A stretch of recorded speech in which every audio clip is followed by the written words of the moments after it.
With an open mind. Dhamma Talks by Sayadaw Jhaneyya. Introduction. Note: the following Dhamma talks were given by Sayadaw Jhaneyya, Mya Sain Taung, during retreats in Singapore, Malaysia and Burma. I do not translate the entire talks but only the essential points.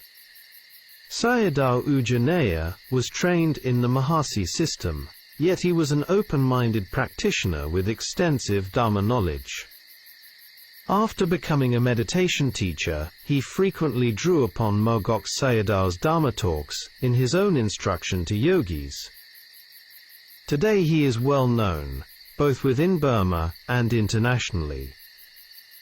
On the Mahasi Satipaṭṭhāna system, Mahasi Satipaṭṭhāna meditation is a fundamental mindfulness practice that all yogis should understand.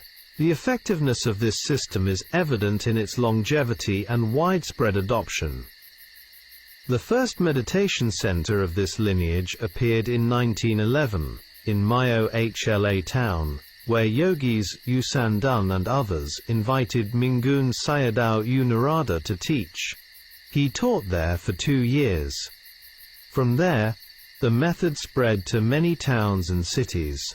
Mahasi Sayadaw, as his disciple, later played a key role in transmitting this teaching to the outside world. The continued vitality of this system, now for more than a century, demonstrates its practical success. Note: Thatan Mingun Jetavan Sayadaw, 1868–1954, was originally from Mingun Sagang. After teaching for 2 years in Myo Hla town, yogis from Molam Yang, Lower Burma, invited him to teach there. On the way, when the train stopped at Thatan town, the Sayadaw met a monk named U Kelasa, who invited him to stay and teach at his place.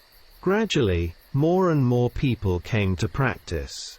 Therefore, Ukikesha and other senior yogis from various cities looked for a new place to establish a vihara and residential buildings for yogis. In 1914, they named the place Jetavan, and the Sayadaw became well known as the Thatan Mingun Jetavan Sayadaw. Another important meditation lineage, Saya that right pointing arrow, Sayagi Ubakin. Another important meditation system is the teaching lineage of Saya that, 1873–1945. One of his most well-known disciples was Sayagi Ubakin, 1899–1971. It appears that Sayate began teaching around 1897, giving this system a history of more than a century. Over this long period it has benefited many yogis around the world. Therefore, the success of this system is also clearly evident. The mind as the creator. The mind has 2 functions, knowing and doing. The pure knowing mind is the enlightened mind. Because it merely knows, it does not create actions, karma. The doing mind, however, is a defiled or unenlightened mind. Because it acts, it creates karma, and thus gives rise to dukkha. Therefore the doing mind is the creator of suffering. This is the creator that human beings unknowingly revere and obey. Whoever wishes to bring suffering to an end must contemplate this distinction thoroughly and carefully. With an open mind. Dhamma Talks by Sayadaw Jhaneyya.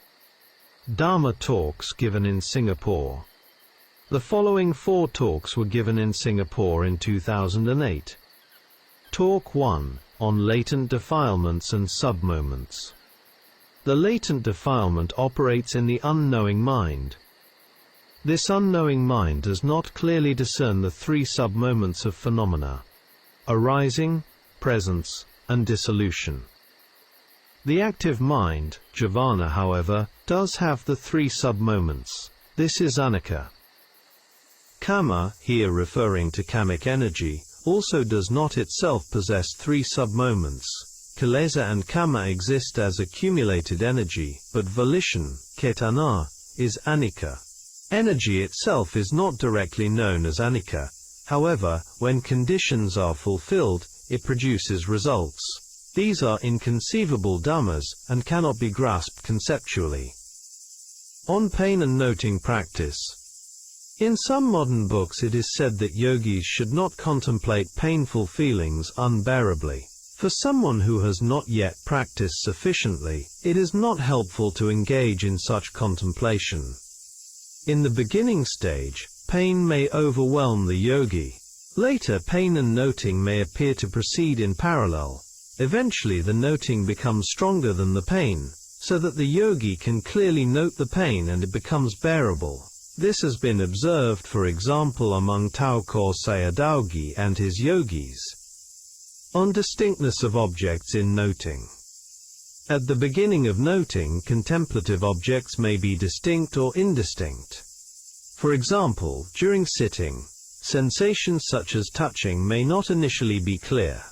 Even when objects are indistinct, yogis must still note them. As samadhi develops, objects become clearer. With an increasing number of discernible objects available for noting, insight knowledge develops accordingly. Talk 2. Anusaya-kilesa and the unknowing mind.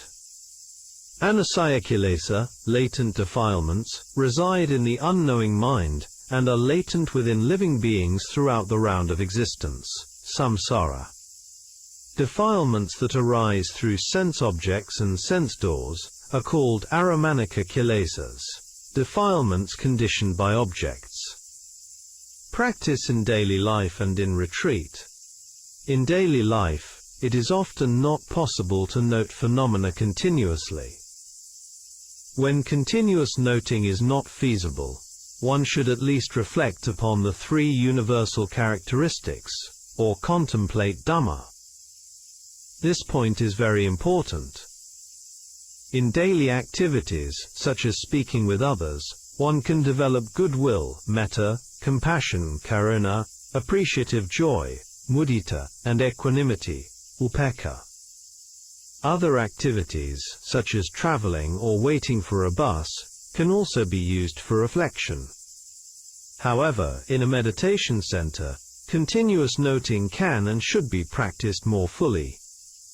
Protective practices and fearlessness. Monks who practice in forests, mountains, and cemeteries should recollect the qualities of the Buddha and cultivate metta. These practices serve as protection against danger, disturbances, and fear. There is no need to fear the unseen world, paraloka. What yogis should truly fear is greed, lobha, arising in the heart and mind. For a deeper understanding of the mind's nature, one should study the mind chapter, Kittavagga, of the Dhammapada. On not controlling the mind. Do not attempt to control the mind. If something arises, simply note it, that is, know it. This is the natural functioning of the mind. For example, when thinking arises, it is simply known as thinking. On noting, samadhi and insight. At the beginning, priority should be given to the noting method, which develops good samadhi. When samadhi becomes stable, the yogi should continue to note and observe phenomena. According to Mogok Sayadaw, Ven. Nagasena, and the Satipaṭṭhāna method, this practice is described as watching and observing. In Burmese, the term kyi conveys the meaning of looking at, watching or observing. As practice matures, sati, mindfulness, and panna wisdom develop together. Establishing mindfulness, Satipaṭṭhāna, allows wisdom to follow behind mindfulness. Through this process, practice progresses from conceptual understanding, panati, toward ultimate reality, paramattha dhammas. On samadhi, insight, and the noting method, pure samatha cannot by itself transform into insight, vipassana. This is the crucial distinction between Satipaṭṭhāna samadhi and samatha samadhi. Noting develops samadhi. Observing is knowing the nature of the khandhas. When pure samadhi is firmly established and then applied to observation, insight can arise. However, its strength may fluctuate. Sometimes it weakens, and then it must be re-established again. This approach is found, for example, in the Thai forest tradition and the Sayagyi Ubakin system. By contrast, the noting method continuously develops samadhi without decline. Equanimity and its nearest enemy. The nearest enemy of equanimity, upekkaya, is delusion, moha. When a person has the potential for enlightenment, various experiences may arise later in practice, such as frightening images, attractive forms, or unusual phenomena. These are disturbances, sometimes caused by unseen beings, paraloka. They do not affect everyone, but they can disrupt those who are unprepared. Talk 3. When samadhi is strong, the body disappears. When samadhi becomes strong, the body may disappear in the yogi's mind. There are 3 forms of self-view: attaditti, ditthiyata, self as view; tanhata, self as craving; manata, self as conceit. With continuous mental noting, the body fades from prominence, and the yogi clearly knows phenomena as mind and matter, nama rupa. At this point, it becomes evident that, knowing consciousness, and the existing object, i.e. mind and object, fit together precisely. From this alignment, insight knowledge arises, beginning with understanding of mind, object, and impermanence, anicca. The earlier lower insight knowledges follow the same principle. Noting and observing are not the same. Mental noting and looking at, observing are not identical. Noting is sati. It strengthens samadhi. Looking at, observing is knowing the nature of phenomena by centering awareness directly on them. In Burmese usage, the words translated as noting and looking at, e.g., mart kyi, may also be rendered as watching and observing. However, language is limited.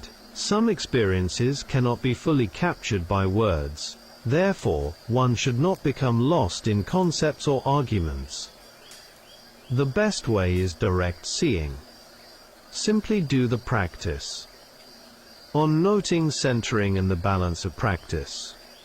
For example, by noting the sitting posture and the touching, contact with the seat, and by centering awareness on it, the yogi comes to know the hardness and softness of the earth element. If the yogi's mind is restless, priority must be given to mental noting in order to establish samadhi. At this stage, one should not yet look closely at the object.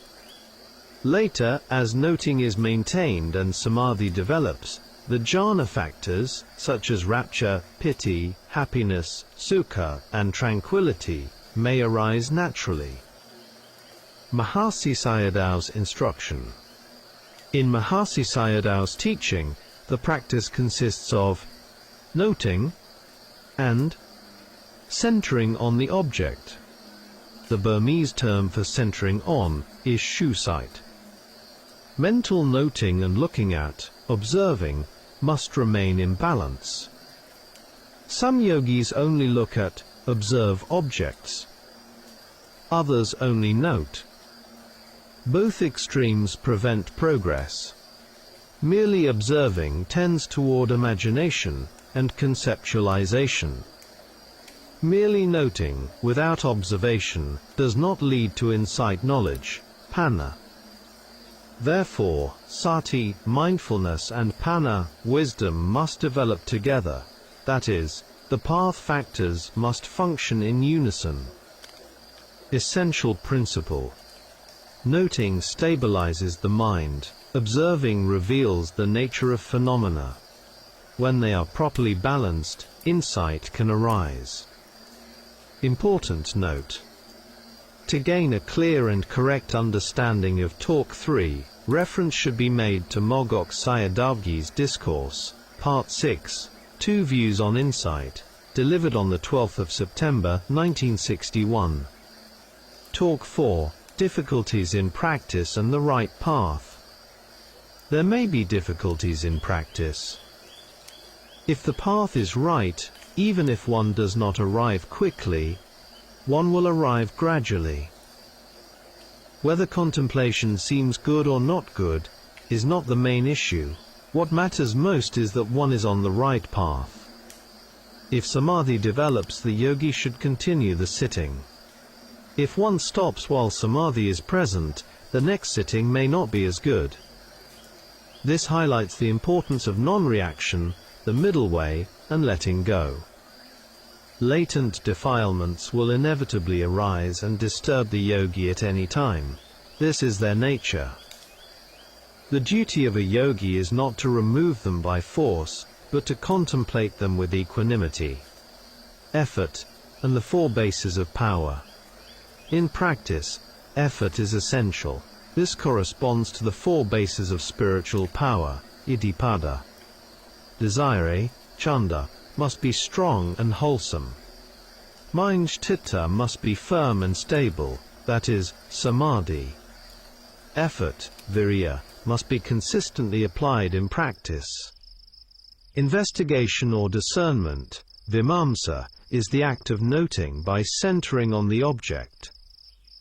For example, when greed or anger arises, one must note it by centering on it. If one treats it gently or indulgently, it cannot be overcome. Whether it disappears or not is not the important point. Wanting defilements to go away is itself craving, tanha. The real purpose of practice is the understanding of dhammas, which is discernment, panna. Contact, defilement, and the puppet analogy.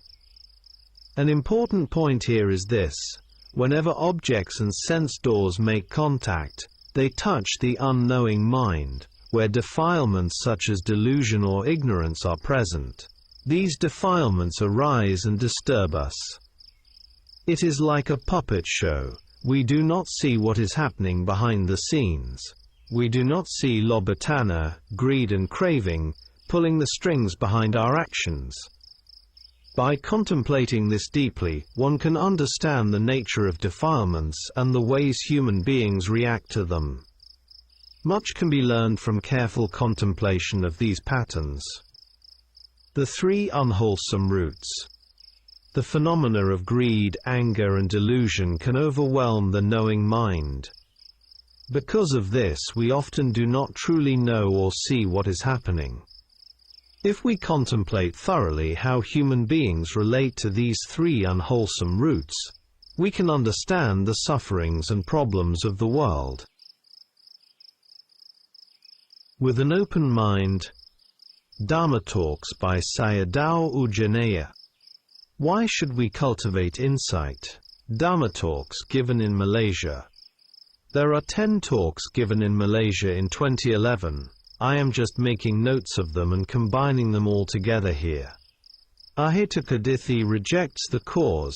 It can be translated as a causeless view. Natikadithi rejects the result or effect, a non-result view. Akhiriyadithi rejects the law of karma. It rejects both cause and result. Identity view, Sakkayaditti, arises by clinging to the 5 aggregates khandha. Self-view, Attaditti, arises by clinging to concepts, panati. They arise together, and the mind that takes them as mental factors of the mind is influenced and controlled by them. Consciousness, vijnana, is special knowing. Knowing of what? Feeling, perception and mental formations. These are known by consciousness through differentiation. Wisdom or discernment, panna, is knowing through analysis, such as the Four Noble Truths, dependent co-origination, and the 3 universal characteristics, etc. People with ordinary merits and perfections are unable to rely on and take refuge in the teachings of the Buddha, who possesses great merits, power, perfection and holiness. They also cannot encounter him or remain under his influence. Therefore, You all have merits and perfections. Therefore, you must succeed in your practice. This is not mere encouragement. Note, how many Buddhists are there around the world? It is far fewer than adherents of any other belief. Even among these few Buddhists, true Buddhists are rarer still. You cannot count the Chinese population alone as Buddhists. The majority of them are deity worshippers who only have faith in and take refuge in external powers. If they declare themselves as Buddhists, it is often in name only. Why? Because deities and external powers are regarded as more important than the law of karma.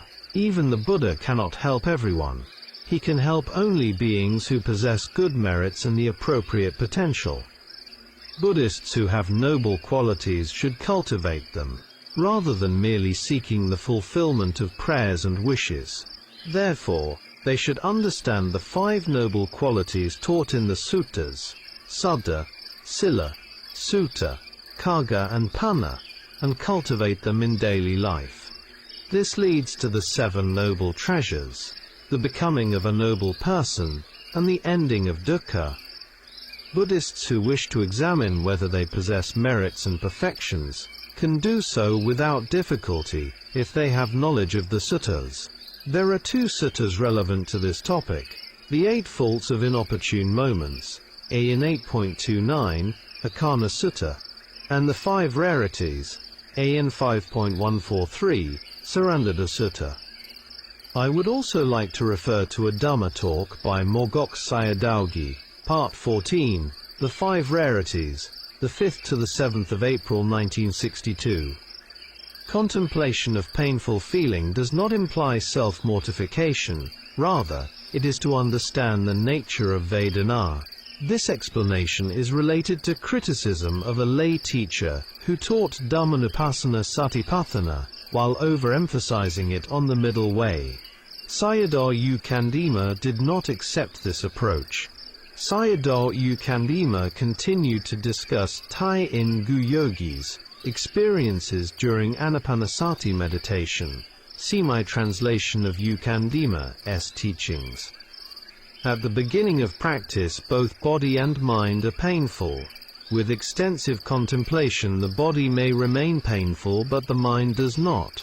The yogi is then able to contemplate and understand the nature of feelings as painful and as disappearing. Pain arises and passes away. As Mogok Sayadaw said, if you discern anicca, you are no longer concerned with Vedana.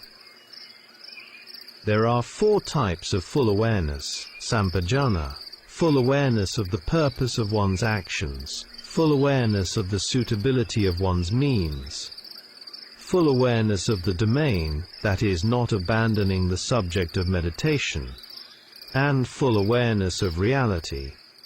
If types 1, 2 and 3 are developed and completed, type 4 will arise. That is, 1, 2 and 3 are the causes for 4. Continuing on the subjects of atta and anatta, people with few kilesa, defilements, perform actions for the welfare of human beings and the world. Because of fools and bad people, there are problems and suffering in the world. Such suffering never arises through noble beings, Aryas.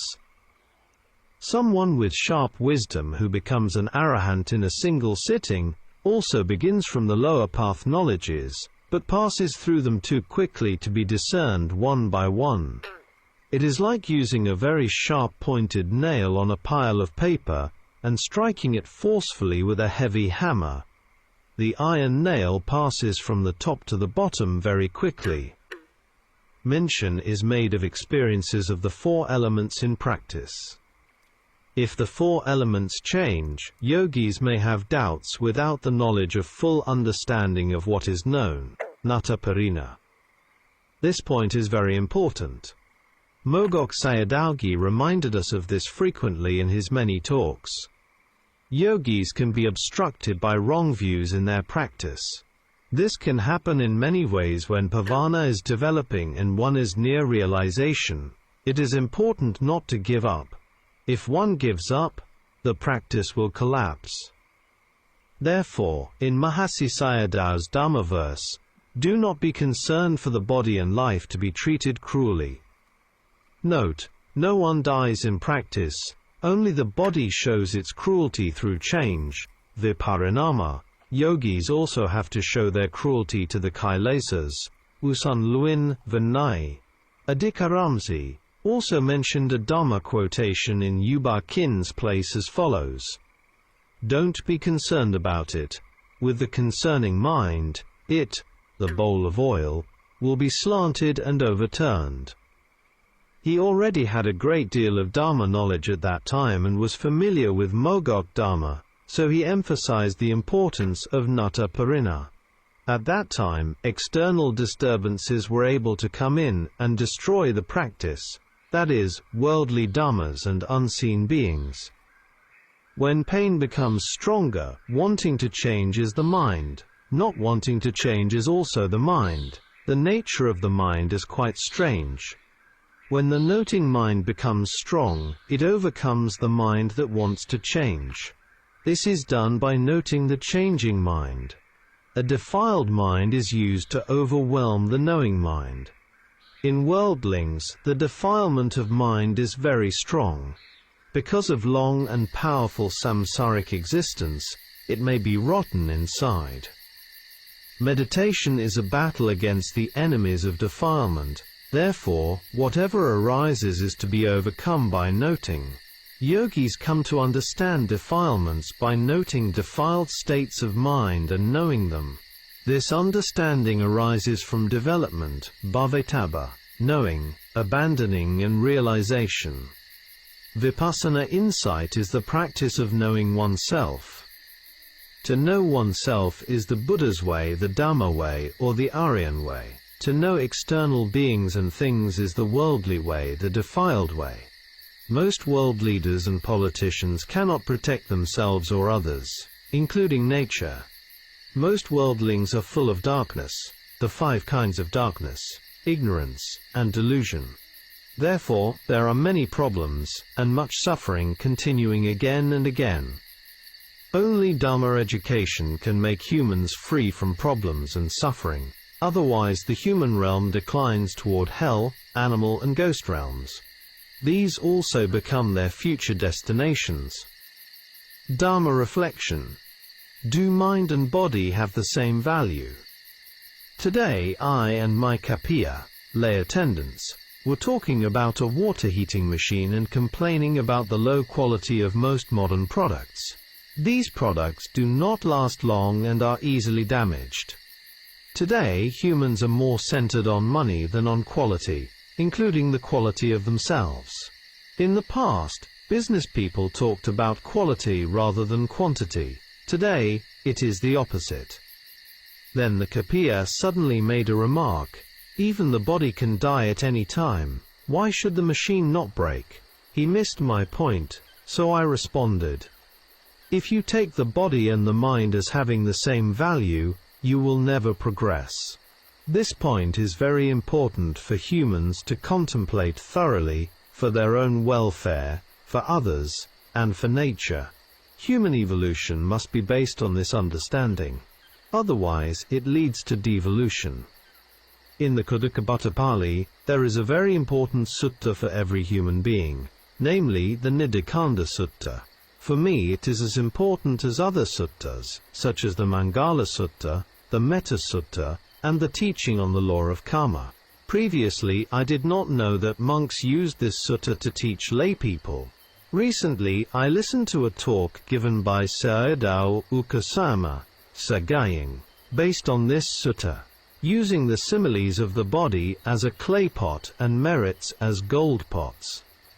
The Buddha himself used these similes in the sutta. Our physical bodies are like clay pots. The merits referred to here are dana, sila, samadhi, and panna, which correspond to the 4 gold pots. This also relates to Dhammapada verse 183.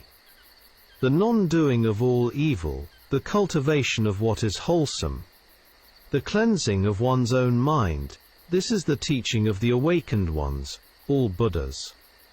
These verses are about sila, samadhi, and panna. The 4 gold pots are connected to the 5 noble growths: Saddha, Sila, Sutta, Kagga, and Panna. Many of the Buddha's teachings overlap with one another. In fact, our physical body is weaker and more fragile than a clay pot. It not only has the nature of change, viparinama, but is also conditioned by many factors and causes. Whatever or however we look after it, it always leads to aging, sickness and death. The mind, however, is a different matter. Our evolution or devolution depends entirely on how each of us trains it. Most humans are perishing through attachment to the body. Strong desire, greed and lust continually defile the mind.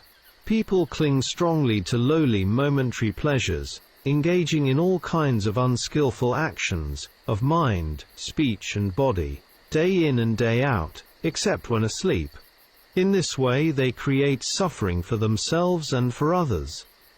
The body has value only when we use it to cultivate merits, the noble growths and the 7 noble treasures: Saddha, Sila, Hiri, Ottappa, Sutta, Kagga, and Panna. Otherwise, it has no real value at all, bringing only troubles, problems and suffering.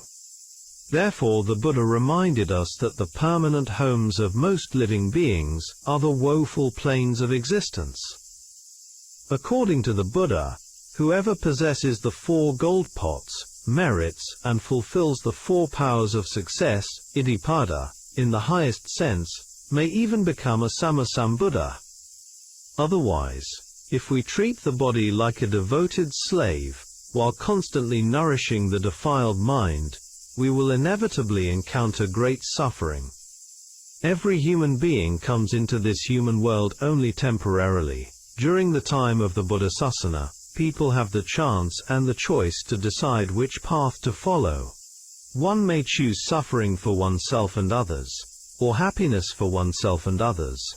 To choose happiness is also a very important duty, because no one loves dukkha, and everyone loves sukha. With an open mind. Dhamma Talks by Sayadaw Jhaneyya. Dhamma Talks given in Burma. The following Dhamma Talks were given in Burma. Dhamma Talk 1. Noting and Observing. Yogis should not stop their practice if their noting is not clear, such as the rising and falling of the abdomen, sitting or touching the floor. If one becomes lazy in the practice, one should undertake a samatha practice or Dhamma contemplation or recollection. Therefore, yogis should have some knowledge of the Dhamma, by listening to Dhamma talks, reading or studying the suttas. The 5 Dhammas that living beings cannot stop from happening are birth, old age, sickness, death, and the debts, results, of unwholesome actions. By reflecting on these themes, one develops a strong sense of urgency, samvega, together with strong effort in practice. He gives the example of a Subrahma Devata, one of the 500 celestial nymphs, who were amusing themselves in a flower tree garden, and suddenly died and fell into hell, due to their past kamic results. Yogis can practice recollections of the Buddha, death, and the repulsiveness of the body. People may possess many merits such as dana, sila, and kagga. If they practice samatha, success can come easily. One should not look down on any merit, but should always remember the Nidikanda Sutta. Noting is to know the object. The saying that there is no need to note, and that one only needs to know by observing is not correct. It is better if a yogi has both skills of samatha and vipassana. Noting and observing are both important. With only noting, one cannot clearly discern impermanence, anicca. With only observing, samadhi does not properly develop, and even existing samadhi may decline. When both are cultivated together, sati, samadhi, and panna develop in harmony. Sometimes it is not possible to note continuously, but one can still observe continuously. Sometimes, if you cannot note, never mind, just do not let go of observing.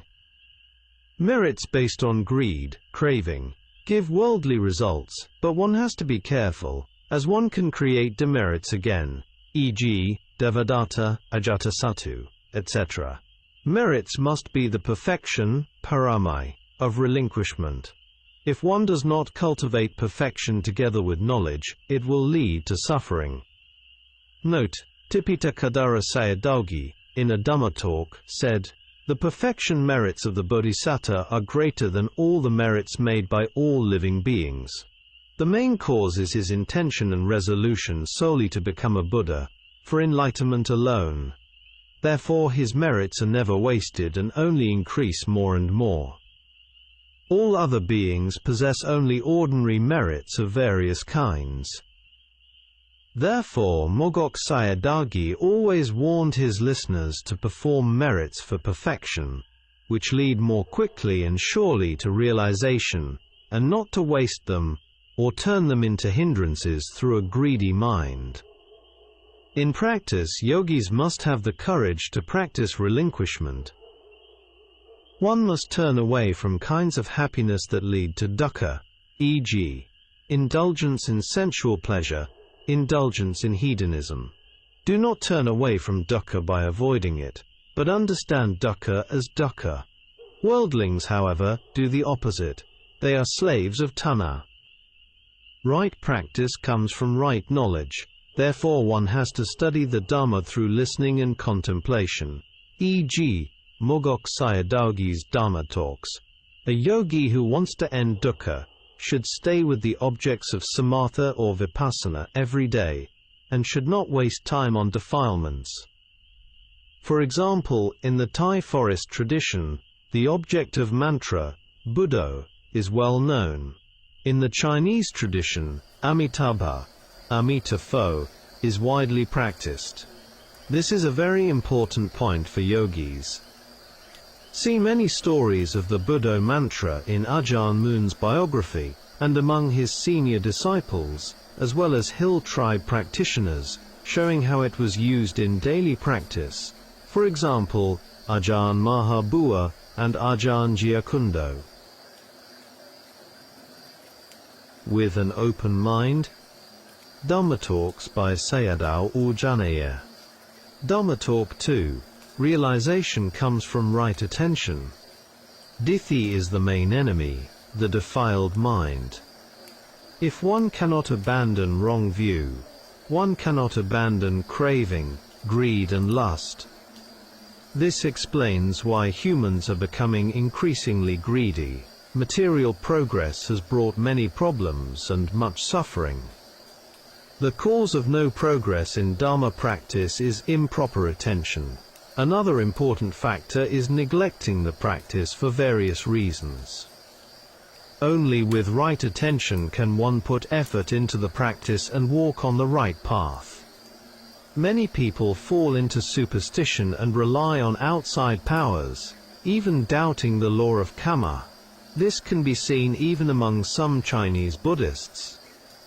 For monks who are studying, recollection of death may cause them to lose interest in mere study. This is a good sign. Whether monk or layperson, one is then inclined toward practice rather than merely increasing defilements.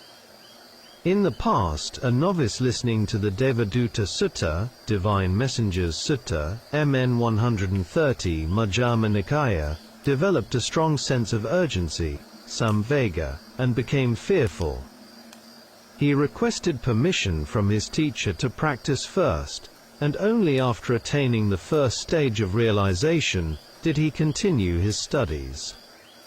With improper attention to the nature of non-self, anatta, a yogi may relax effort and become indulgent, falling into a view of coarse materialism, believing that nothing exists beyond indulgence.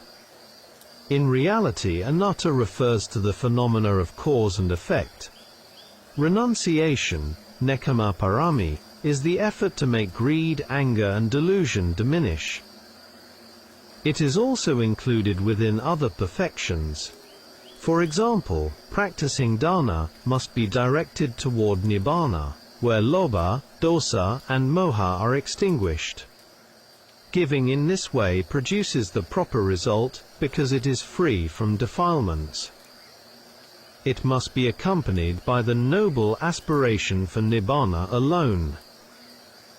One important point in vipassana is that without noting and with only observing, one cannot attain the level of samadhi that is able to discern anicca. It is acceptable to observe after samadhi has been well developed, for example in Ubakin system. In that case, there is no need to note. However, there are different views. Without samadhi, saying that there is no need to note is wrong. Knowing the arising of dharmas is done through noting. Noting develops samadhi.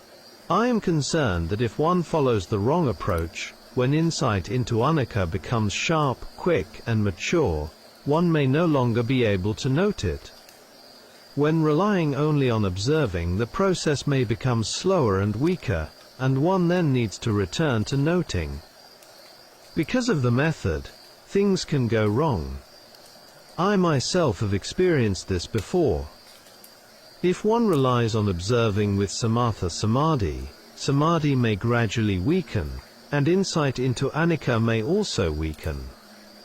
This is one reason why forest monks who rely heavily on jhanas and contemplations sometimes experience a decline in samadhi, and need to re-establish it again.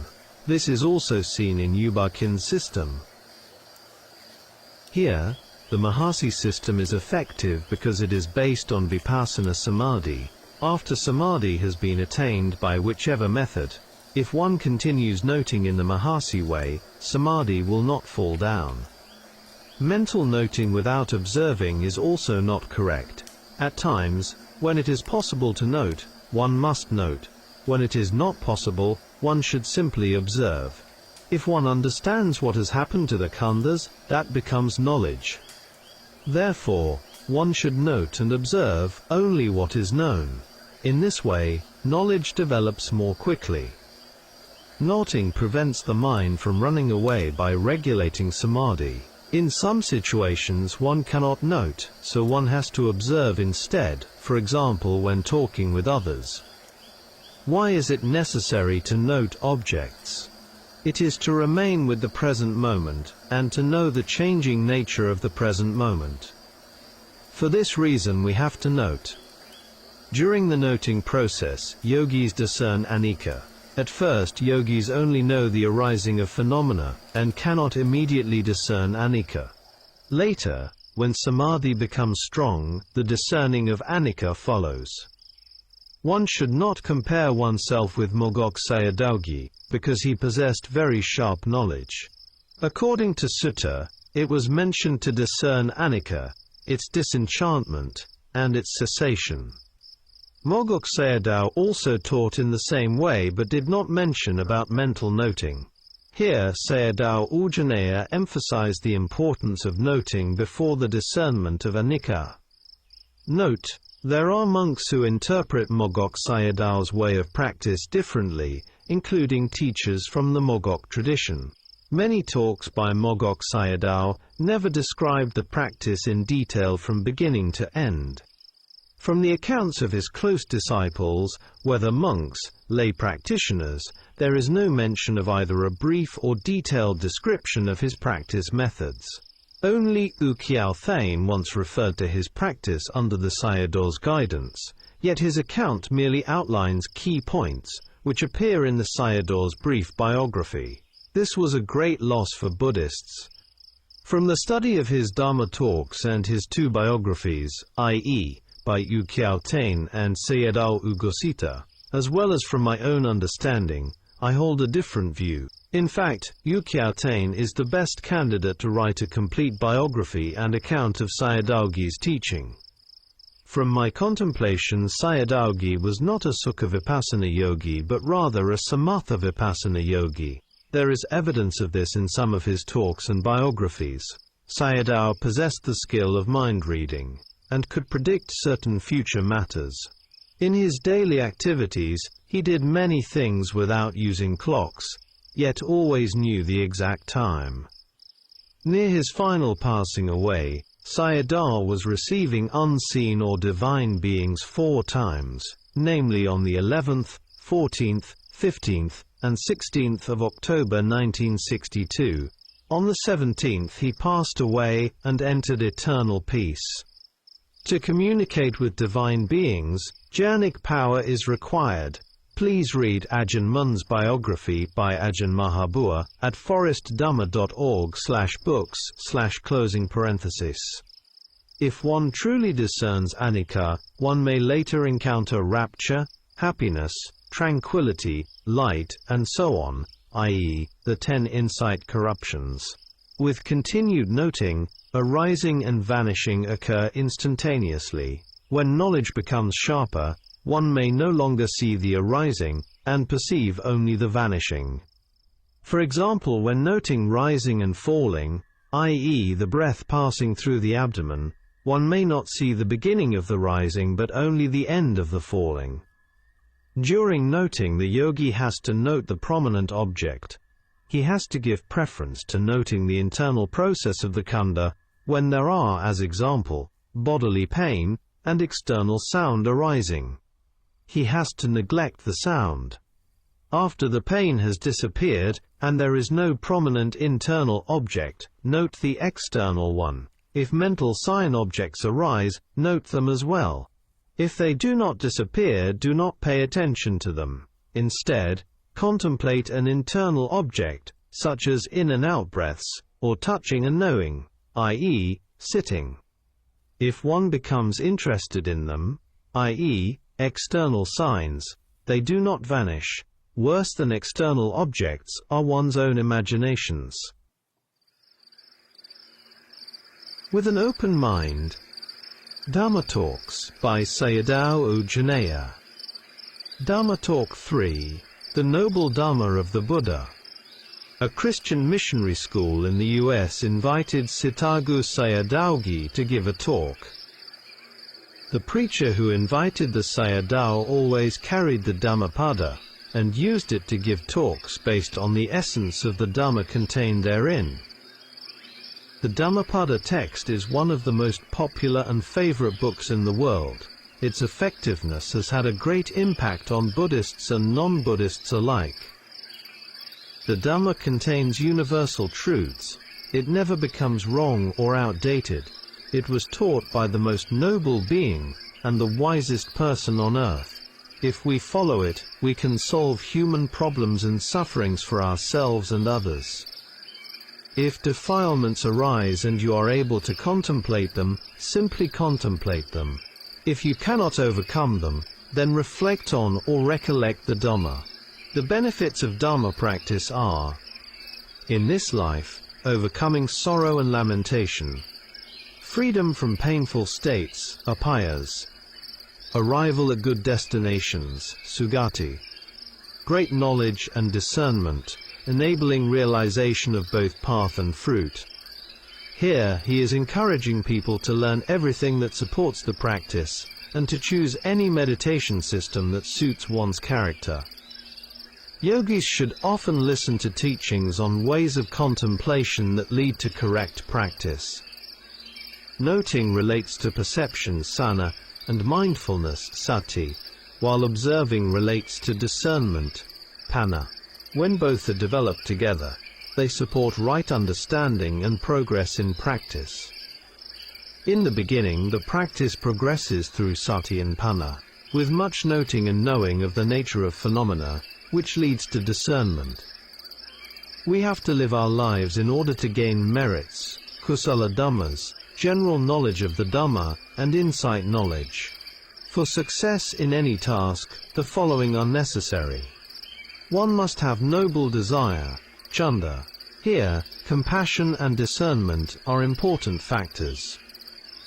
One needs knowledge based on critical analysis. The ways of doing things must be right. If we rely on karma as parents, the Burmese expressions kam mother and kam father, there is no safety in samsara. Note, this reflects the view commonly held by many Buddhists. It is very sad that most people know karma only superficially, although it is profound and complex. Therefore their faith in karma is weaker than their faith in outside powers, such as deities or bodhisattvas.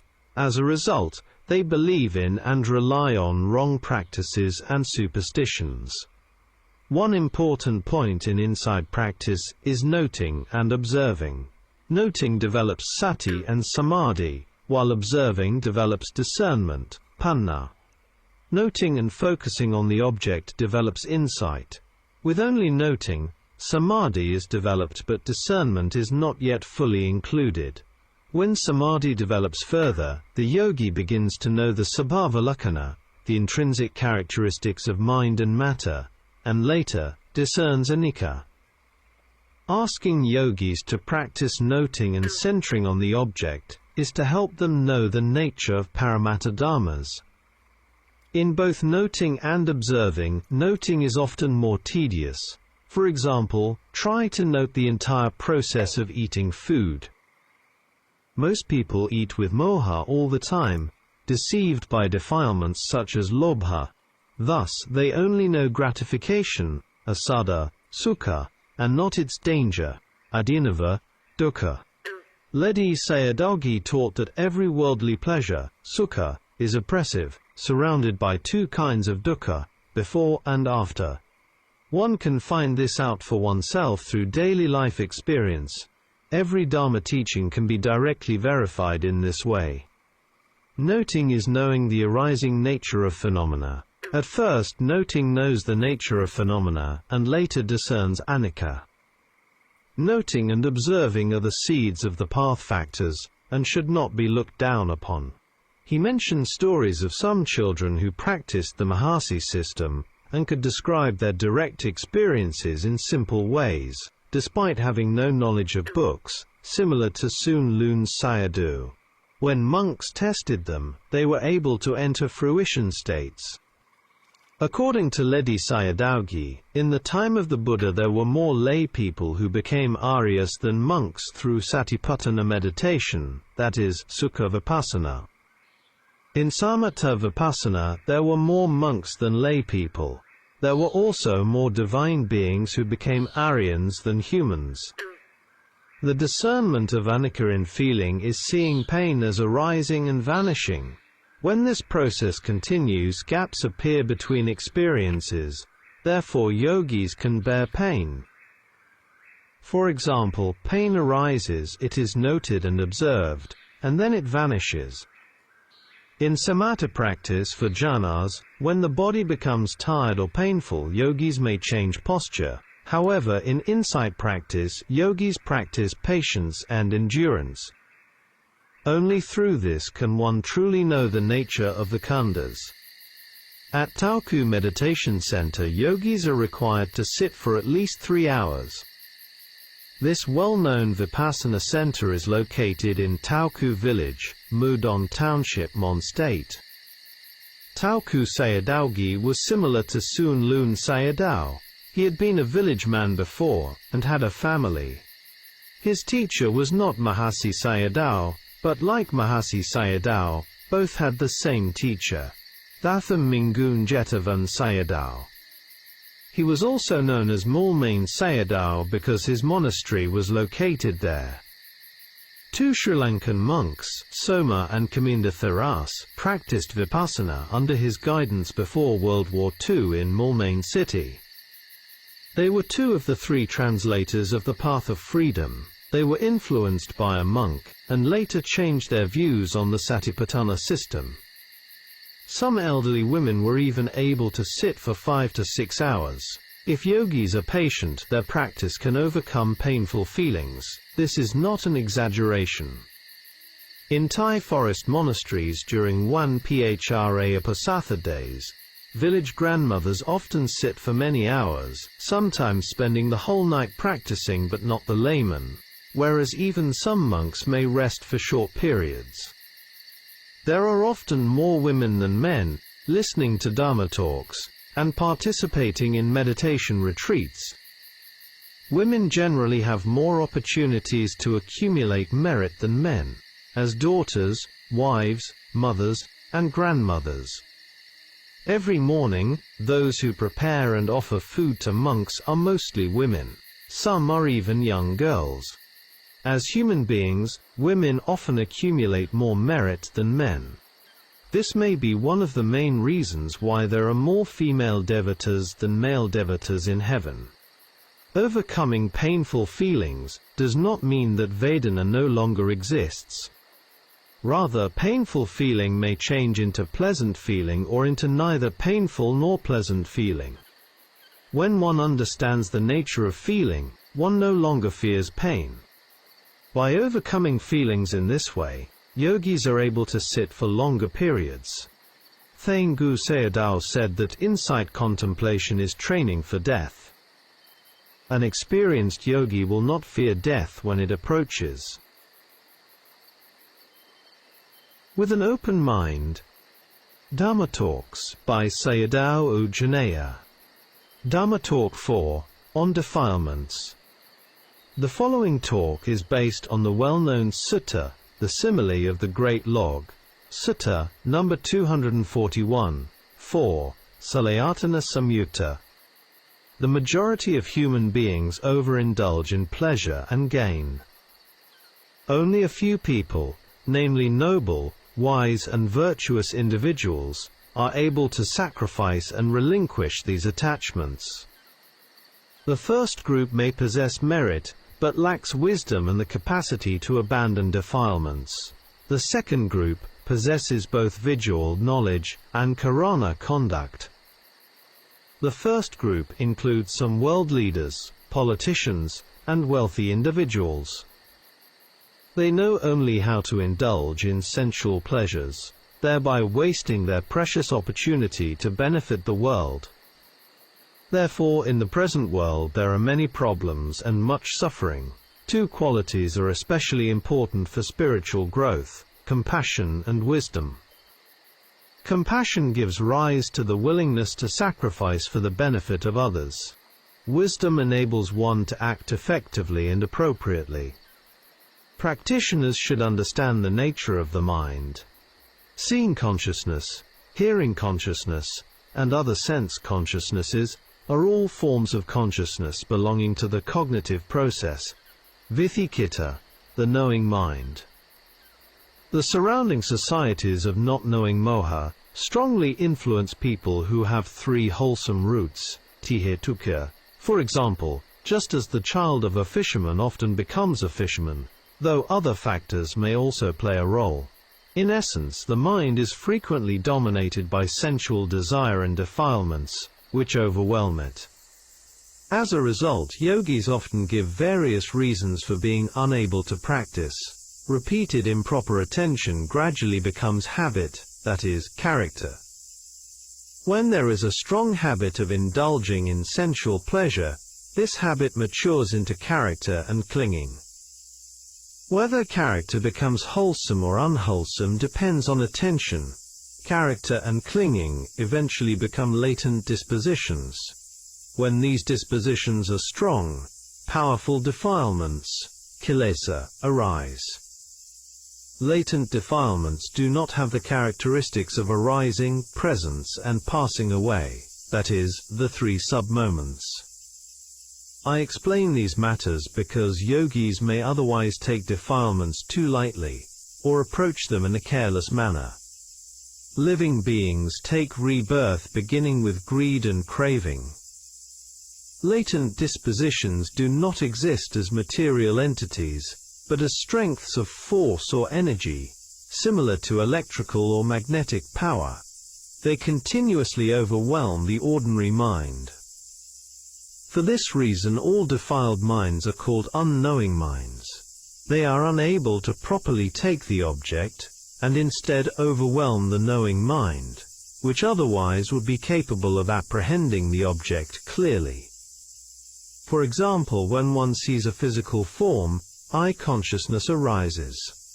However, the defiled unknowing mind overwhelms seeing consciousness, preventing discernment of the arising and passing away of mind and matter.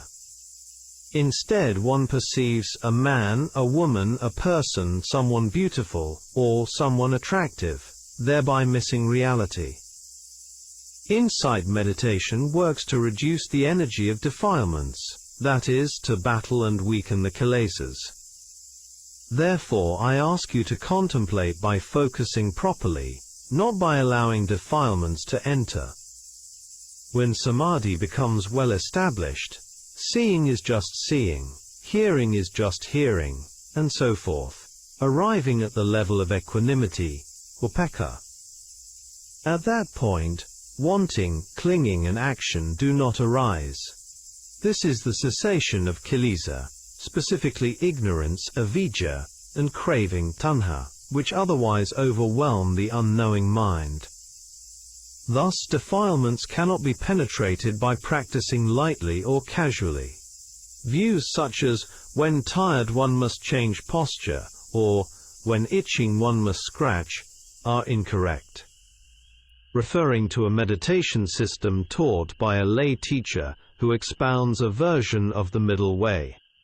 Continue to explain the 10 insight corruptions. Faith, saddha, the yogi wishes to offer one's life to the Buddha. Effort, virya, with strong effort, the yogi does not wish to sleep and is able to continue contemplation. Mindfulness, sati, with strong sati, the yogi is unaware of time passing and may even continue contemplation within dreams, resuming contemplation immediately upon waking.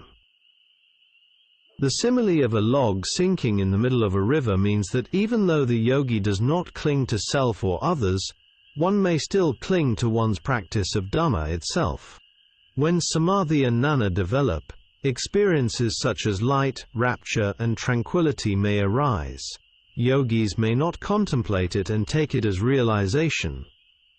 Body light can appear, and yogi takes it as realization of path and fruit. Sometimes yogis fall into sleep and mistakenly believe this to be the cessation of suffering. See the explanations of wrong cessations in Sayadaw Jhaneyya's talks. Rapture, piti, gooseflesh may arise. Tranquility, passaddhi, the yogi can sit longer because body and mind become calm. Happiness, sukha, body and mind feel pleasant. Knowledge, jnana, when knowledge becomes sharp, employed for criticism or judgmental analysis, it misses the essence of phenomena and becomes entangled in excessive reflection. The simile of the great log being lifted onto higher ground refers to conceit, mana. Because of one's experiences, one may look down on others and become conceited. Reflection, some reflections on Abhidhamma. I have found that knowledge of Abhidhamma teachings, together with the study of the suttas, brings great benefit. Abhidhamma provides the supportive conditions for understanding the suttas more penetratively and profoundly. However, there are some scholars and Buddhists who believe that Abhidhamma was not taught by the Buddha and therefore should be neglected, and they even encourage others to adopt the same view. Sometimes it is quite astonishing to see that some people lack basic common sense. What kind of human beings, philosophers, scientists, politicians, economists, or religious leaders, could independently discover and expound Abhidhamma? According to the records, only the Buddha was capable of doing so. The Buddha expounded Abhidhamma in the heaven of the 33 gods, Tabatimsa, and later related it to Sariputta, who passed away before the Buddha. Therefore, during the first council, no one was able to recite it. This may be one reason why Abhidhamma was not formally recorded at that council. This does not mean that we should accept everything blindly from the texts. Ledi Sayadaw himself was a very good example of critical inquiry. I have read some of his Dhammadepanis, and found that he adopted a critical approach toward the commentaries, always examining them from a practical perspective, such as in his treatment of Paramatthadipani topics. Consequently, his views sometimes differed from those of certain commentators. I have also read a Dhamma book by Mahaganthayon Sayadaw, Ashinjanakabhivamsa.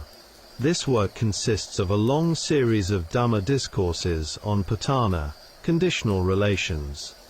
In several places, Sayadaw explained Abhidhamma through the framework of the suttas, and at other times explained the suttas through Abhidhamma.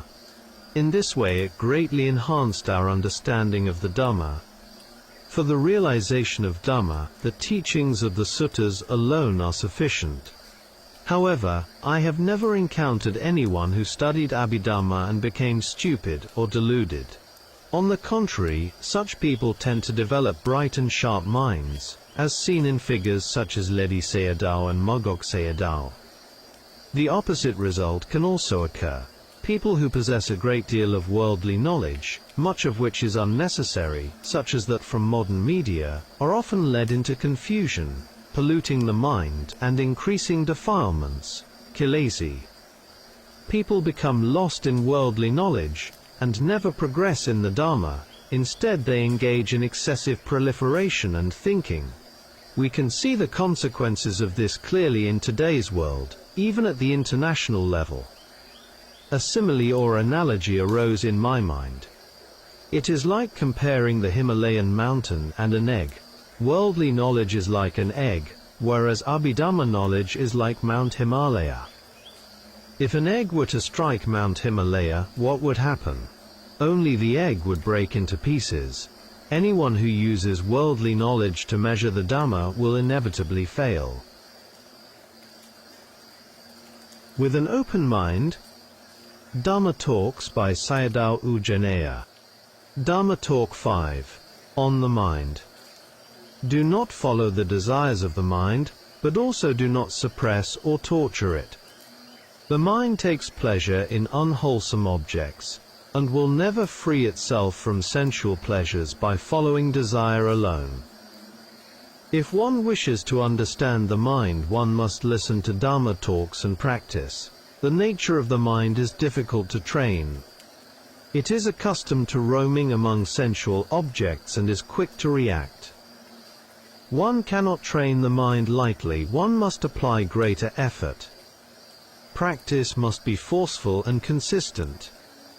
Always examine one's own mind rather than the minds of others. One must teach and exhort the mind through samatha and vipassana. This is the middle way, which neither follows desire nor suppresses it, avoiding both hedonism and extreme asceticism. Otherwise the process becomes short-circuited, failing to continue through contemplation of arising phenomena. For example, when greed arises and indulgence follows, imagination chases after desire and defilements increase, as is commonly seen in the modern world. You must contemplate all arising mental states from behind, through sati. Watching from behind is sati, knowing their nature is panna. At first, paramatha and conceptual panati objects are mixed together, and one sees mainly the concept. For example, when noting the arising of the abdomen, one may see the abdomen itself, and is not yet free from the concept. Sati becomes strong through noting conceptual objects. Virya and samadhi follow behind it, and also become strong. See Mogok Sayadaw's talks. Panna follows later. It does not arise instantly. It also depends on the type of object. Panna follows behind saddha, sati, virya and samadhi. These are the 5 faculties and powers as they develop. The contemplative knowing mind stays momentarily on the contemplated object. It is something like this. Water waves are moving up and down, while a frog sits on a lotus leaf that rises and falls with the waves. For example, when contemplating the rising and falling of the abdomen, the lotus leaf is the abdomen, the wave is the air element, and the frog is the contemplative nana. With sufficient contemplation, the special knowing of perception arises. It does not appear as the abdomen to yogi, rather it is known as the movement of air, seeing its true nature. The helpers of ignorance and volitional formation are doubt and heedless. The helpers of discernment are proper attention and effort. Knowing the nature of phenomena comes from noting with sati. With good sati, vidya and samadhi, discernment follows behind them. One must understand the nature of the mind and how it needs to be trained. In insight contemplation, it is very important to contemplate the mind. Even though one may contemplate other objects such as form and feeling, more emphasis must be placed on the mind. The mind always intrudes and disturbs the yogi from the beginning, through the middle, and to the end of the insight process. When contemplating feeling, the aim is not to eliminate or make it disappear, but to understand its nature. The same applies to knowing the mind. The mind is like the eye and finger that look at others and point outward, yet must itself be understood. Noting and sati. Through noting and sati, the yogi knows the nature of the mind. When insight knowledge becomes mature, one may no longer be able to note in the same way. At that time, only watching and observing remain. This has its own level that follows the noting stage. In the Mahasi system, the progression is from noting to observing. The noting and observing level becomes pure observing. You cannot skip or pass over this stage. Even though people perform merits, if these are not accompanied by sati and panna, they can still give rise to dukkha, suffering and problems. There are many examples, both in the time of the Buddha and among modern Buddhists. For instance, in the name of compassion and love, people may act blindly, without sati and panna, thereby creating many external problems. Reflection on oneself and others. A Dhamma reflection based on a Dhamma talk by Sayadaw Uttamo. Na paresam vilamani, na paresam katakatam attanova avekaya kataniya katani, ca. Focus. Not on the rudenesses of others. Not on what they've done or left undone, but on what you have and haven't done yourself. Dhammapada verse 50, translated by Venthanisaro Bhikkhu. This is a valuable teaching in the Papavagga, the chapter on flowers. See Pavayaka Ajivaka Vattu. There are three important points in these verses. 1. We should not focus on the rudeness of others. These are verbal and physical actions. 2. Also do not focus on what others have done, or left undone. 3. Rather focus on what one has or has not done oneself. The above 3 points are related to mental action, mano-kamma. Points 1 and 2 concern thinking about others, while point 3 requires thinking about oneself. Humans always perform actions through body, speech and mind. These actions can be wholesome or skillful, and unwholesome or unskillful. These actions, or the law of karma, are very important for one's suffering and happiness. Among these actions, one becomes increasingly extensive and complex. For example, bodily action, right pointing arrow, verbal action, right pointing arrow, mental action. Killing a human being, right pointing arrow, frivolous talk, right pointing arrow, unwholesome mental actions. There is much to contemplate here, from social levels to international levels. We can apply the 10 wholesome and unwholesome courses of action. Killing a human being is very rare in most societies, except in the USA because of gun laws. However, frivolous talk happens very often and everywhere, especially in the media such as television, the internet, radio, smartphones and so on. There are many examples. Most human mental actions, thoughts and thinking, are related to unskillfulness or unwholesomeness. This may be one of the main reasons beings are mostly reborn in the 4 woeful planes of existence, apayas. With wrong views come wrong thoughts, all kinds of thoughts, which lead to wrong speech and bodily actions of all kinds. Therefore, Dharma education, or Buddha's education, is the noblest and best education for human beings. Only through the Buddha's teaching can humans have right view and follow the right path. Otherwise, humans usually hold many kinds of wrong views and follow the wrong path, constantly increasing kilesas and harming themselves and others, even nature. Why do we suffer in our minds? Because we think for suffering. But if we think for happiness, we will become happy, as in the Dhammapada story of verse 50 about the rich lady. We have wasted our time by thinking about others, and created much unskillfulness than developing merit. We have neglected our precious time and opportunities by thinking about others. We do not know how to use our time well, or how to think for ourselves.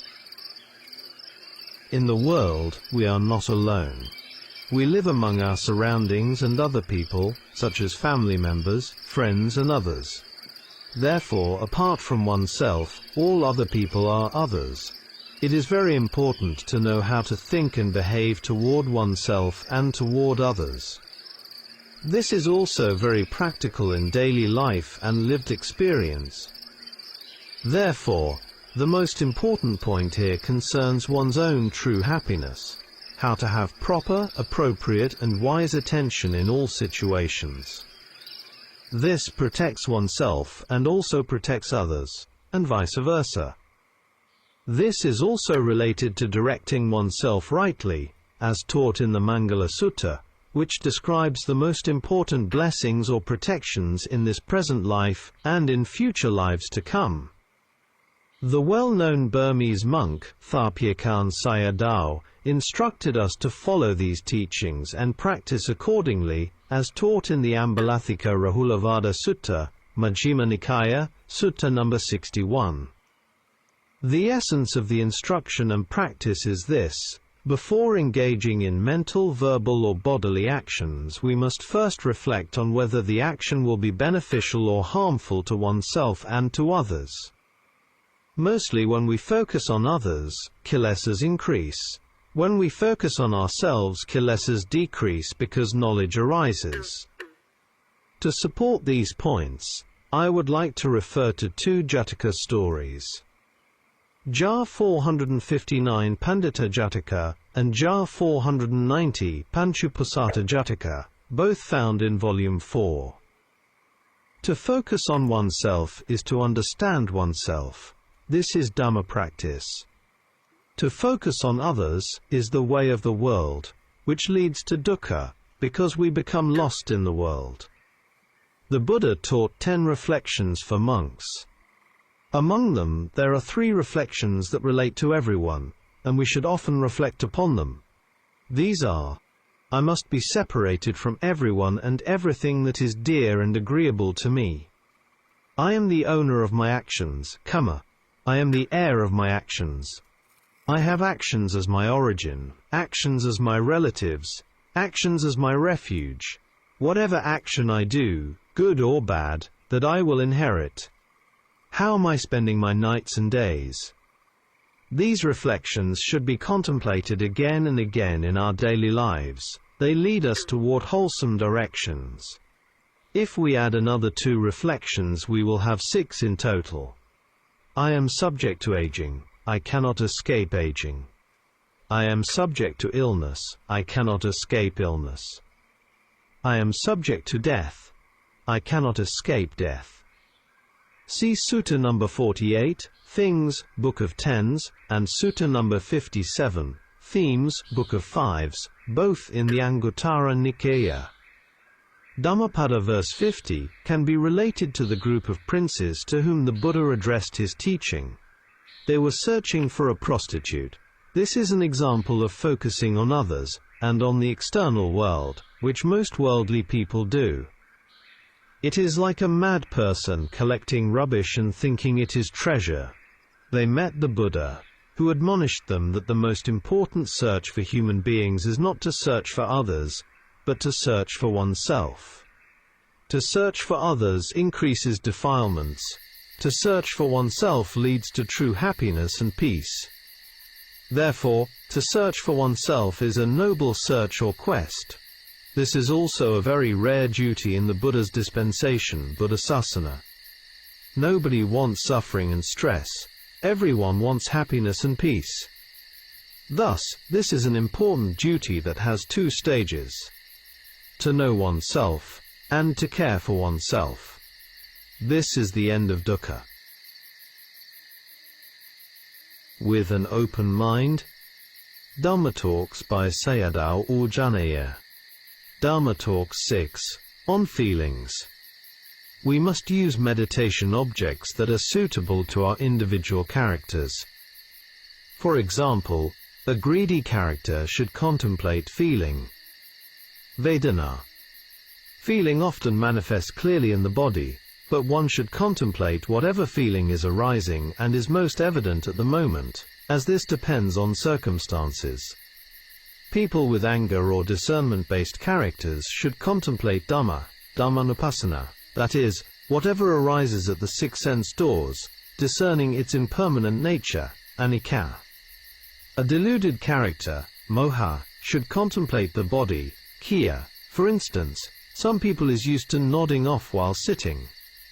I once met a Western monk, who was used to nodding off often while sitting. Before ordination, he had been addicted to drugs. Such practitioners may not yet be able to contemplate impermanence directly. They can only note phenomena. To contemplate anicca means to note and incline the mind toward the object, and to see that it does not truly exist, that it has already passed away. Paying close attention to the object through noting is, in itself, contemplation of impermanence. Even Buddhas and Arahants do not know phenomena automatically. They know through by paying attention. New yogis often only note and do not yet observe deeply. Experienced yogis, however, both note and observe. Each yogi encounters painful feeling differently. Some experience it early in practice, others later. One should not become discouraged. When the spirit is low, samadhi weakens. For example, pain may arise in the morning but not in the evening, or disappear as time passes. Yogis may miss noting when pleasant feeling arises, yet become disheartened when pain appears. Do not miss any arising phenomenon. All phenomena, pleasant or unpleasant, are momentary, unstable and constantly changing. One should not contemplate pain with the desire to overcome it if the mind is dominated by lobha craving. Another wrong approach is to fight or battle pain forcefully, which is rooted in anger. Both of these approaches must be abandoned. How to contemplate feeling. How should feeling be contemplated? One must contemplate in order to know its nature. This is the nature of feeling. It is not a person, not a being. A yogi once asked me about a statement found in a Dharma book: if one contemplates pain merely as painful, painful, by noting, and dies with that perception of mind may fall into painful states of existence, apaya bhumi. So how, then, should feeling be contemplated? If there is no listening to Dhamma talks and no understanding of Dhamma, a person who is near death, oppressed by disease, may cling to the concept, my body is painful. This becomes improper attention, rooted in wrong view, ditthi, and craving, tanha. At that time, the person experiences bodily and mental pain and, if dying in such a state, may fall into the lower realms, apaya. In correct contemplation, one does not attend to the body or body parts, but attends only to feeling as a dharma. Noting pain as pain is mindfulness, sati. Knowing its nature is wisdom, panna. Therefore, with noting sati and panna, even if death occurs, one will not fall into the apayas. If a dying person can separate the mind from the body, they can endure pain and die peacefully. See Sayadaw Jhaneyya, Bhavanga meditation. According to Mogok Sayadaw, if a yogi discerns impermanence, anicca, painful feeling is no longer experienced as pain. Some people criticize blindly without practicing themselves. Mahasi Sayadaw explained this matter clearly in many ways in his books. In the early stages of practice, when samadhi is still weak, pain manifests through the body. As samadhi strengthens, the location of the pain becomes less distinct. As samadhi improves, the painful nature and the knowing nature become distinct to the yogi. At that stage, concepts and bodily form dissolve at the level of feeling, and the mind rests on the nature of feeling itself. When this happens, wrong view, ditthi, falls away. There are three ways of contemplating feeling, such as pain. Direct, face-to-face contemplation.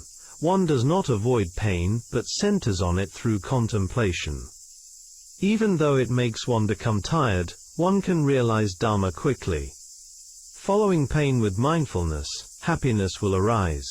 As in Ajahn Mahabua's experience, he was able to sit for an entire night until morning without moving. The ambush method. Contemplation with samadhi strength. Note: the above three ways of contemplation are taught by Mahasi meditation teachers. Contemplating pain, endurance, strategy, and skill. Certain Burmese monks practice direct, face-to-face contemplation of pain until it is overcome. For example, Sun Lun Sayadaw, Thayin Gu Sayadaw, and Sayadaw U Kandima, who taught diamond meditation and Bhavanga meditation. At times the situation can become unbearable. In such moments, one should contemplate with patience and endurance, reflecting on the great sufferings and pains of hell realms. Some yogis, when oppressed by painful feelings, shift their attention and think of pleasant experiences they had in the past. When this happens, craving tanha enters the mind. If insight knowledge develops, the oppressive, unstable and uncontrollable nature of the aggregates khanda becomes clear. Even though pain is present, it can be borne. The mind becomes happy through tasting the Dhamma, and suffering is no longer dominant. If one changes posture merely because the pain is unbearable, one should not give up the practice entirely. The ambush method is used when the enemy pain has strength that cannot be faced directly. In this case, one should temporarily stop direct contemplation of pain, and instead return to another object, such as touching and knowing, e.g. sitting and knowing the touch points, which is one of the basic objects in the Mahasi system. Another basic object is the rising and falling of the abdomen. The yogi should note these objects quickly and with intensity, while still knowing that pain is present, but without directing attention straight at it. This reduces the intensity of pain. When touching and knowing are continuous, the noting mind overwhelms the pain. After that, one can return to pain again for contemplation. Here I refer readers to Sayadaw U Kandima's instructions on Anappana Samadhi, which are similar to the method described above. See my translation, A Noble Search. One should not speculate about the level of insight one has attained. Perhaps one can conquer suffering. If not, it may still transform into a sense of joy. For everything that has a beginning must also have an end. Pleasant feeling, equanimity, and progress in insight.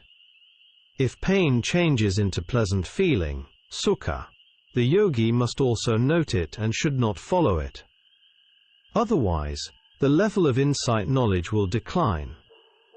It is suitable to practice with samadhi strength method, especially for elderly practitioners. The yogi should contemplate the primary objects of sitting practice, touching and knowing, or rising and falling of the abdomen. As samadhi develops, pain decreases. At that point one should return to noting pain again. With the strength of samadhi, insight knowledge develops more slowly. The realization of Dhamma takes longer time. 3 ways of contemplating feeling. From the Sakkapanha Sutta Dika Nikaya Sutta number 21. Contemplate painful feeling by enduring it. It was like prying out a thorn with another thorn in the foot.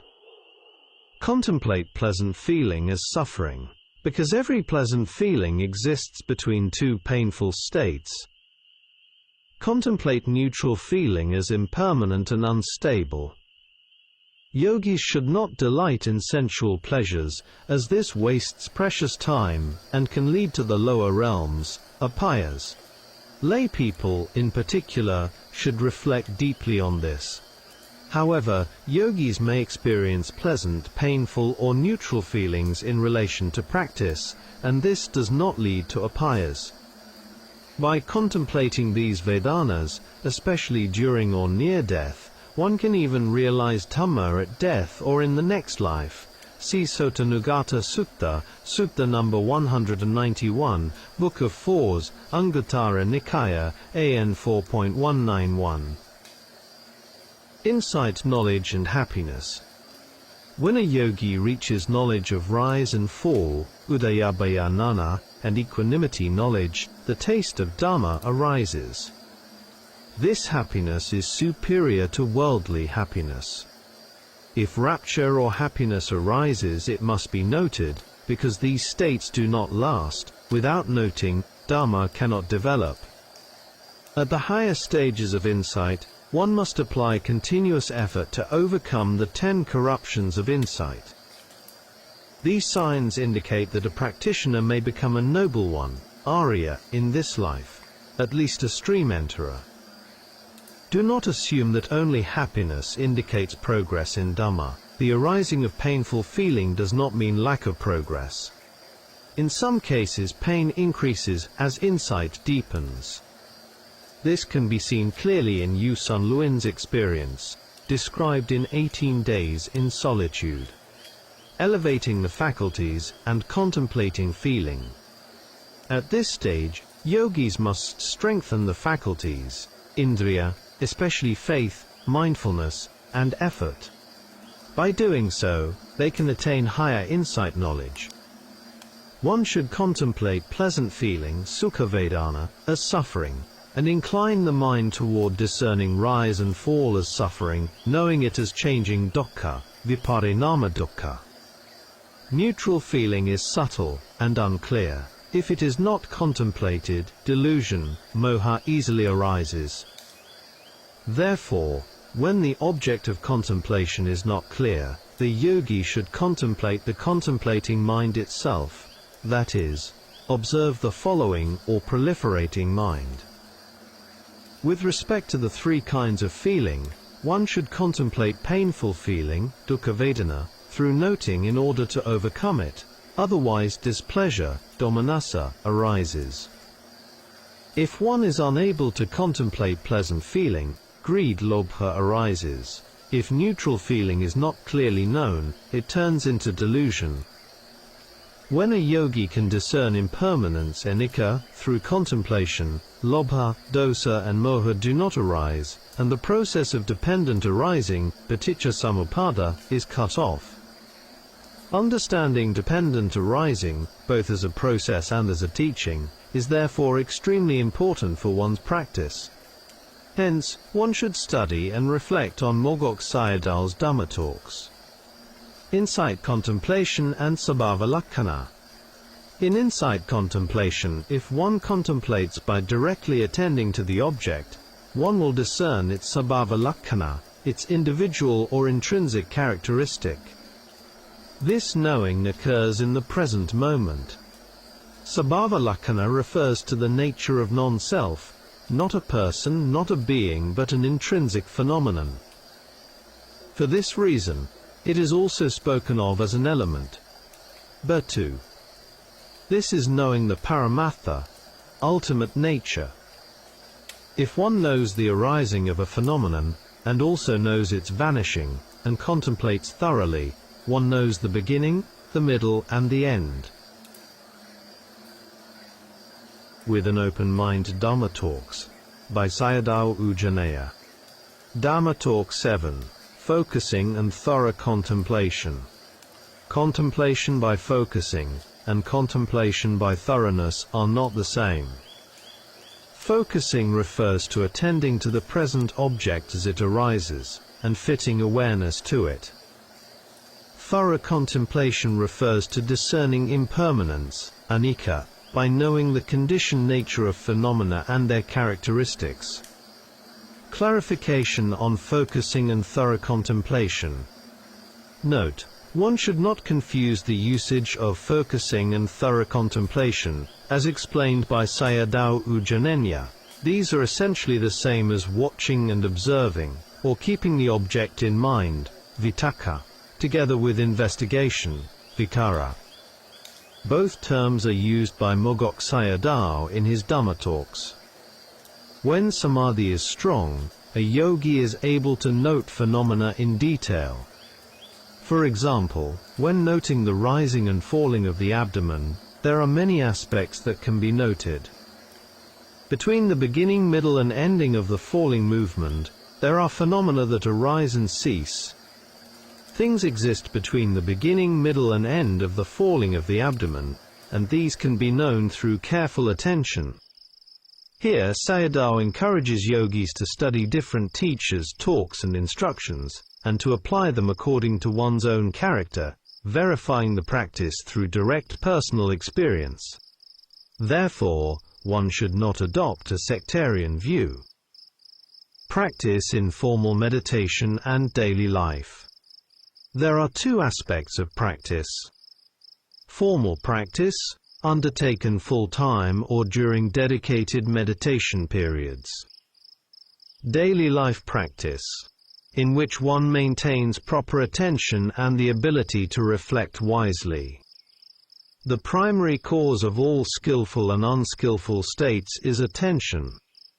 Proper, right attention, yoniso manasikara, gives rise to skillful states. Improper, wrong attention, ayoniso manasikara, gives rise to unskillful states. Thus the entire practice, both in meditation and in daily activities, depends on how attention is applied.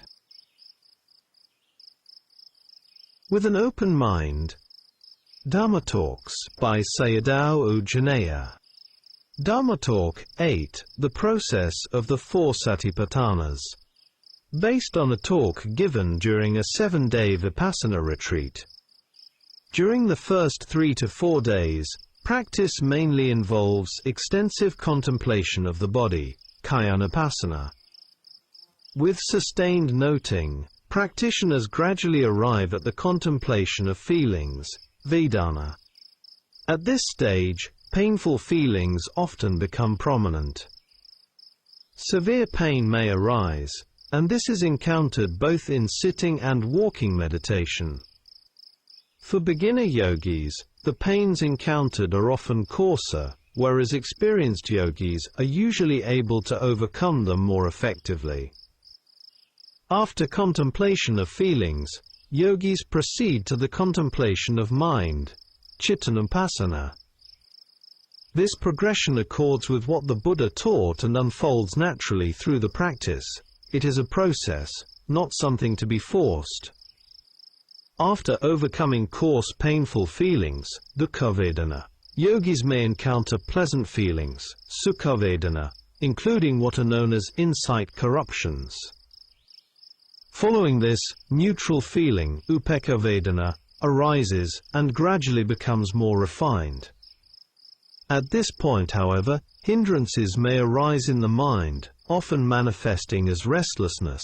If the object of contemplation is not clear, contemplative knowledge weakens.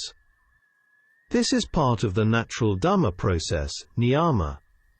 Initially, why were the objects clear? Because with coarse material phenomena rupa, the mind itself is also coarse. As the cultivated mind becomes more refined, phenomena such as rising and falling are no longer perceived as clearly. Likewise, the objects of sitting and touching become refined, to the point that touching is no longer distinct. When clarity is lost, the contemplative mind becomes unclear with respect to the objects, and the yogi may feel dissatisfied with the practice. At that time, low spirits, restlessness, and discursive thinking may arise, sometimes accompanied by worry, such as, "Did I do something wrong?" However, the practice is not deteriorating, it is developing. Yogis encounter experiences in accordance with their level of knowledge. For this reason, the Buddha taught contemplation of mind after contemplation of feelings. This stage is neither easy nor difficult in itself, it depends on the individual. The real difficulty lies in not knowing the method, not following the instructions, or not applying sufficient effort. On effort, perseverance and contemplation of mind. For some practitioners who know the method and apply effort correctly, the practice is easy from the beginning to the end. For others, it appears difficult. This difference is not inherent in the Dharma itself, but arises from differences in the way of practice. When worldlings encounter greed, anger and delusion, they are often unable to face them directly, and instead respond with struggle, perseverance mixed with aversion, or giving up. Therefore, it is essential to overcome all arising mental states through contemplation. People encounter dukkha because they are unable to contemplate with mindfulness, sati, and wisdom, panna, so as to understand the nature of the mind. It is very important to continually examine one's own mind. The good or bad states of others are not one's responsibility and should not be allowed to interfere with insight practice. Insight practice is the task of the mind itself. Therefore, contemplation of mind is crucial. When one knows that a mental state is unwholesome, one can abandon it. This process is like a detective following closely behind, observing and checking the mind moment by moment. In the beginning, however, direct contemplation of mind is not appropriate. The reason is that the mind is subtle, refined and deceptive, easily leading to imagination and conceptual proliferation. Note on method and individual differences. Contemplation cannot be taken as a fixed rule. It depends on the individual and their character. Mogok Sayadaw often emphasized Satipaṭṭhānas, stating that for him it was effective in dispelling ditthi and discerning anicca. Venerable Adhikaramsi, U Sun Luen, once commented that, according to his experience, many yogis fail when practicing Satipaṭṭhānas, and that body contemplation is generally easier. On one occasion, he instructed a yogi to contemplate the body, but when no progress occurred, he changed the meditation object to the mind. After that, the yogi was able to continue successfully. The commentarial tradition also suggests that those who contemplate the mind require strong samadhi. Proper sequencing in practice. First, one should thoroughly contemplate body and feeling. Only then does one arrive naturally at contemplation of the mind. When the mind follows its desires, it becomes coarse. Therefore, one should not give it free rein. At the same time, suppressing the mind is also incorrect, as suppression creates further tension and reaction. The Buddha's middle way, neither indulgence nor suppression, is profound and invaluable.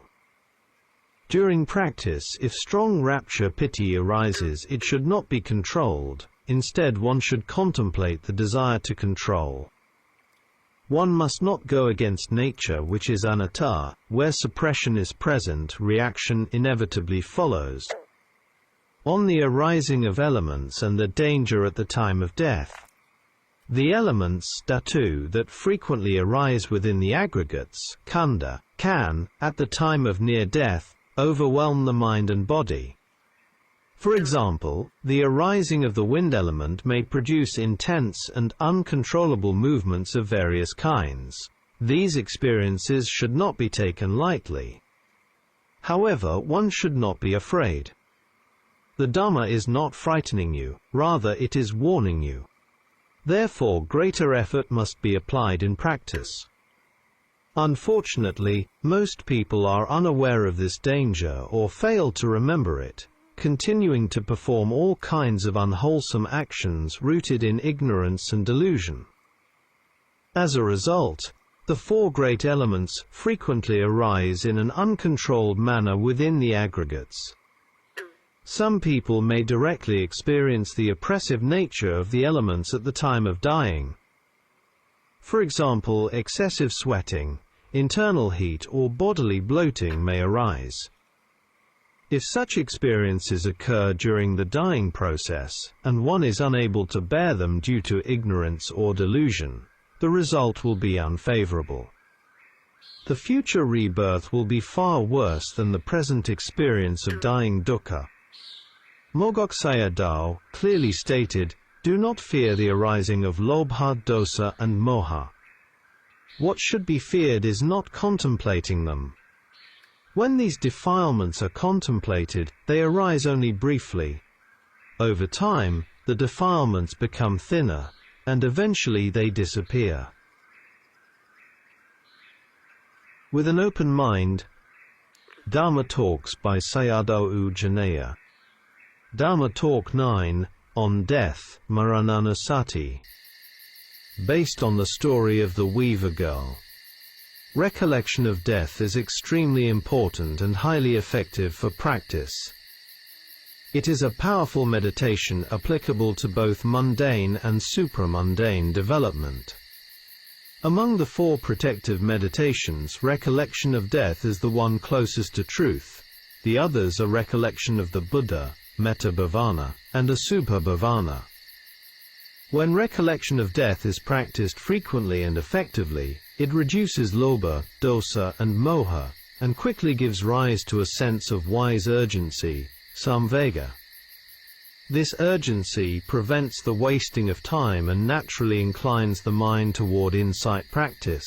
The Dhamma of the Buddha is not meant merely for intellectual understanding, it must be put into practice. The story of the Weaver Girl clearly supports this point. The fruits of recollection of death. This meditation develops the roots of non-greed, non-anger, and non-delusion, supporting a person in becoming firmly established in the three wholesome roots, tihetuka. It is also closely related to heedfulness, apamada. Through this practice one develops clear perception of impermanence, unsatisfactoriness, and non-self, with regard to all persons and beings, and strengthens discernment of anicca, dukkha, and anatta, as they manifest in both mind and body reality, paramatha dhamma.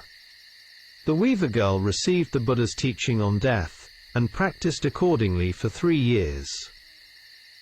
Over time, her spiritual faculties matured, and her perfection for enlightenment ripened. It was like a lotus bud awaiting sunlight in order to open, free from the hindrances, and fully prepared for the development of samadhi and panna. This story is truly remarkable, and offers profound material for reflection and contemplation. Eventually the Weaver Girl died accidentally at the hands of her father. Overcome with sorrow and lamentation, her father went to see the Buddha for consolation. After listening to the Buddha's teaching, he ordained as a monk, and, not long afterward, attained arahantship. Through the connection with recollection of death, both father and daughter realized the Dhamma and brought dukkha to an end. Dhammapada, verse 174. Blind are the people of this world, only a few see clearly. Just as only a few birds escape from a net, only a few go to the heaven, or to nibbana. Reflection on death and dying. All living beings fear death, especially human beings. They seek many ways to protect their lives.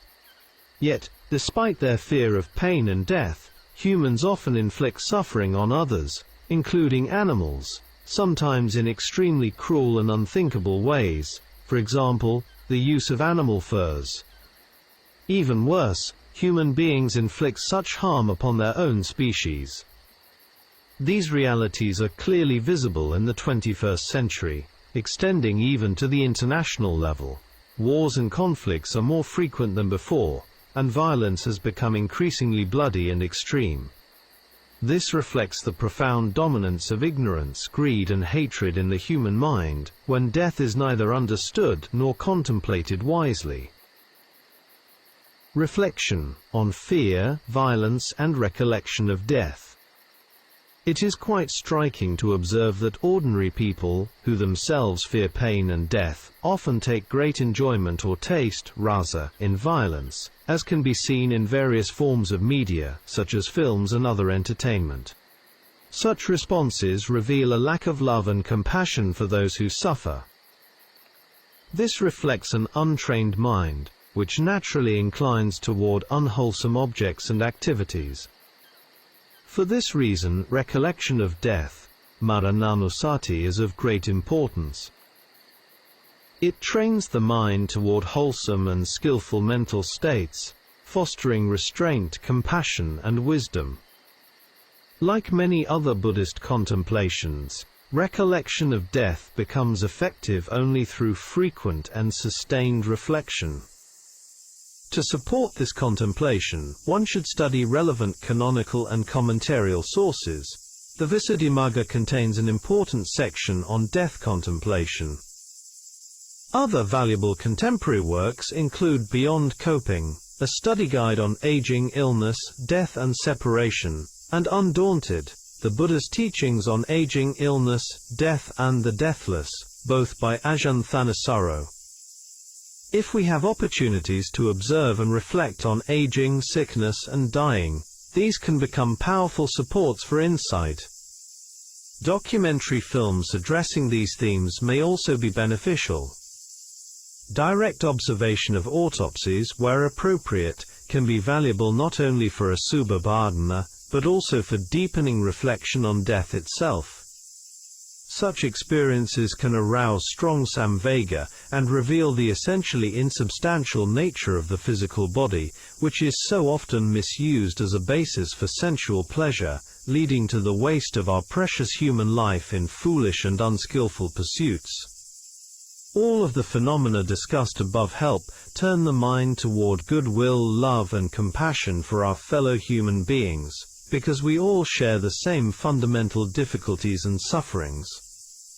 These reflections also remind us not to squander our time but to engage in actions that are genuinely beneficial, for ourselves and for others, actions which results will accompany us into the future.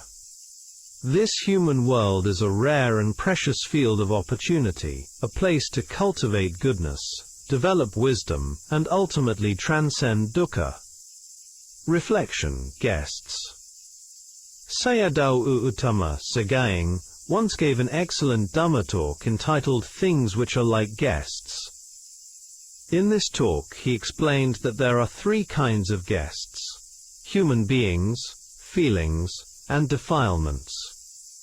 This human world is like a guest house, and every human being who comes to this earth is merely a guest. When the time comes, everyone must leave this place and continue the samsaric journey.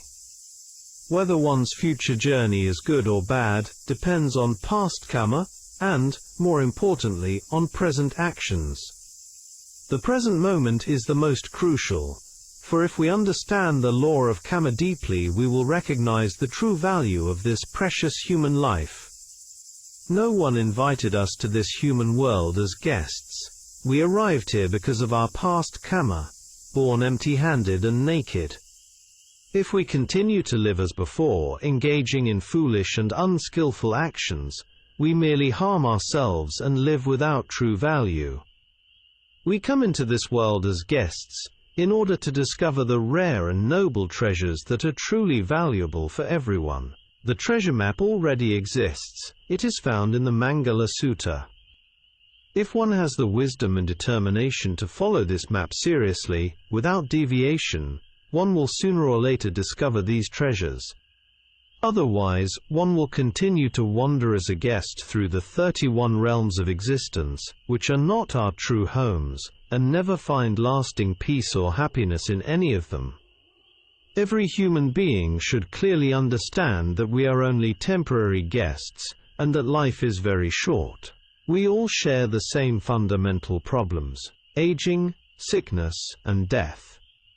Recognizing this, we should cultivate kindness, love, and compassion toward one another, and develop goodness in our lives. When people harm one another out of greed, hatred, and delusion, suffering only increases. Such conflicts, whether between individuals or nations, ultimately harm oneself above all. Whatever good or bad results arise, the responsibility lies solely with oneself. This is the fundamental truth of the law of karma. Therefore, as human beings living on this earth, we are entrusted with a duty, an opportunity, and a rare chance to refrain from evil, to cultivate good, and to purify the mind. We should always remember that we are merely guests, and use this reflection as a basis for wise contemplation and practice. The second type of guests, feelings, Vedana. The second type of guests are feelings, Vedana. In many respects, they are even more influential than external guests, such as other living beings. This is because our reactions to the external world are largely centered on feelings. These guests are constantly coming and going within the Khandha guest house. Understanding feelings and learning how to protect oneself from being dominated by them is extremely important. Otherwise, human beings suffer greatly by oppressing and torturing themselves through unwise reactions. We can clearly see the whole world burning in the fires of kilesa, greed, lobha, hatred, dosa, and delusion, moha, which are repeatedly invited and fueled by unexamined feelings, leading to countless problems and suffering. Human beings easily become lost in pleasant feelings, react strongly against painful feelings, and are deluded by neutral feelings. As a result, individuals and societies encounter many forms of suffering. We especially crave pleasant feeling, sukha vedana, and magnify it excessively, while our perceptions deceive us. In reality, pleasant feelings are insignificant. They are impermanent, unstable, and fleeting. When we become attached to them, they give rise to a great deal of dukkha. Pleasant feeling provides a certain gratification, asada, but it also carries great danger, adinava. The gratification is small and short-lived, while the suffering that follows is substantial. For example, eating food, earning money, cooking, eating again, and cleaning up afterward. Each activity offers brief enjoyment, yet is surrounded by effort, dissatisfaction, and repetition. The pleasure exists only between two dangers. Pleasant, painful, and neutral feelings work together to trap and torture those who become lost in them.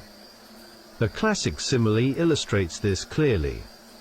A fish sees the bait, neutral feeling, the desire to eat arises, pleasant feeling, and being caught and killed by the fisherman follows, painful feeling.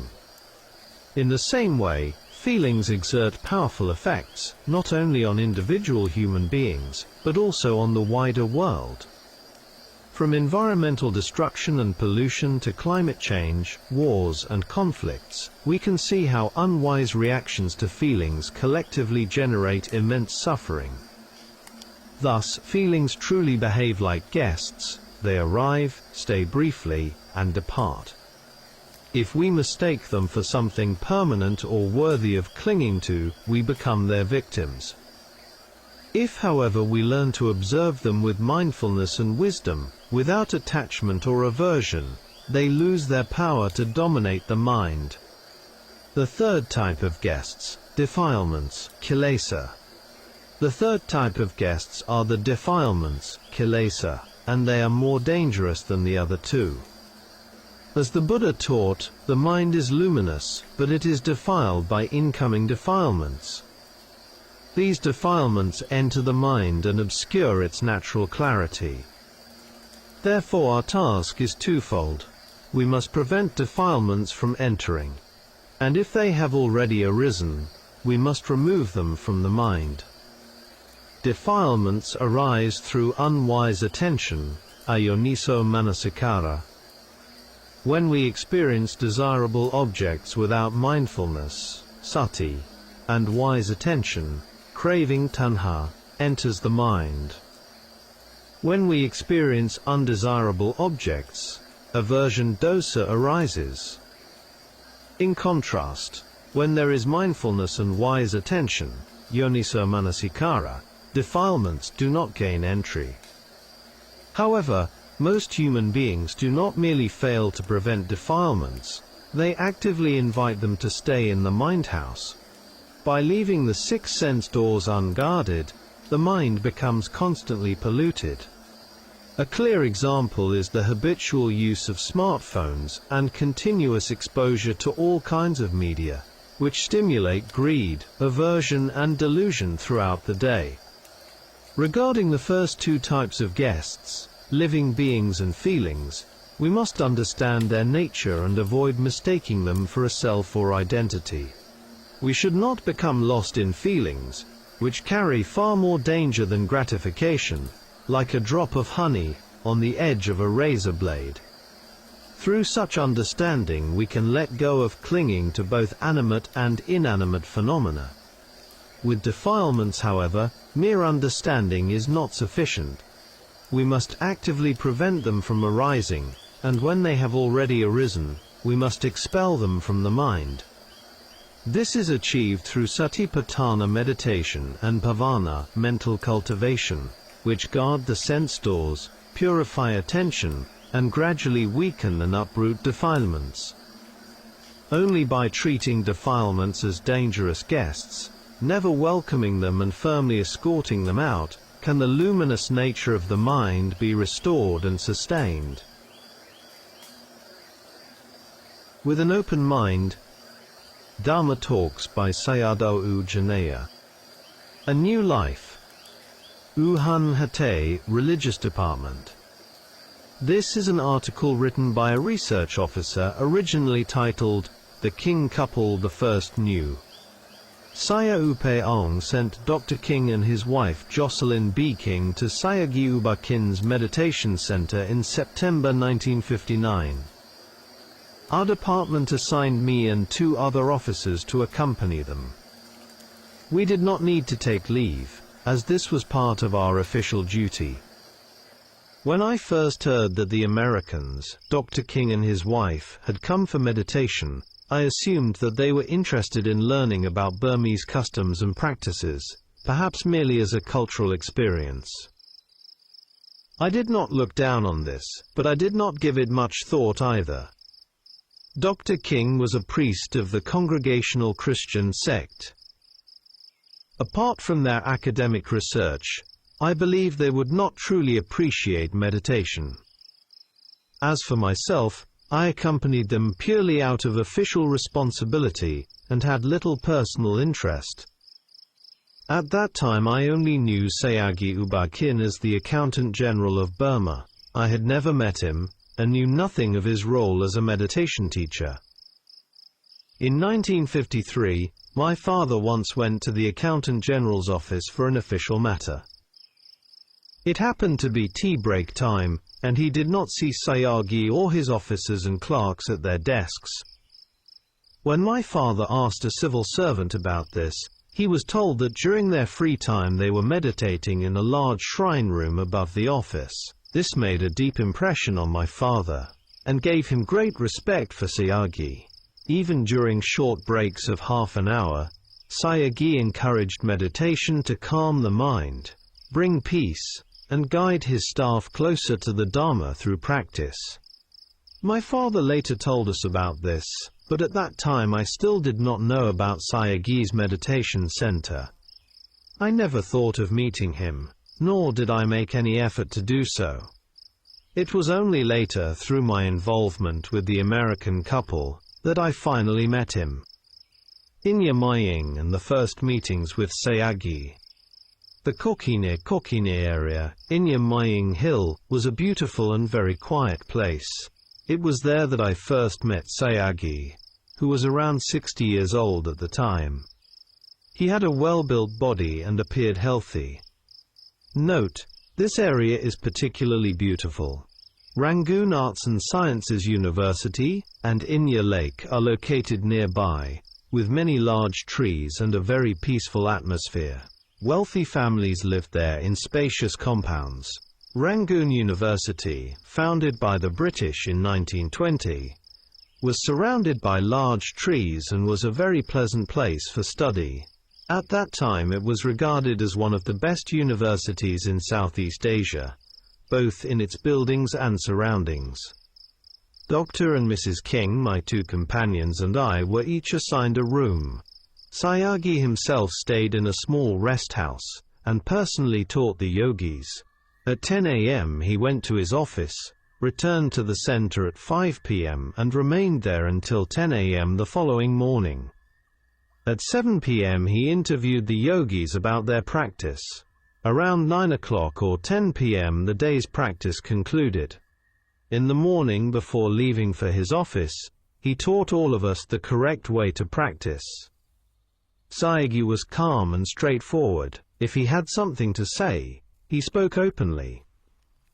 He held great reverence for the Triple Gem, the Buddha, the Dharma, and the Sangha.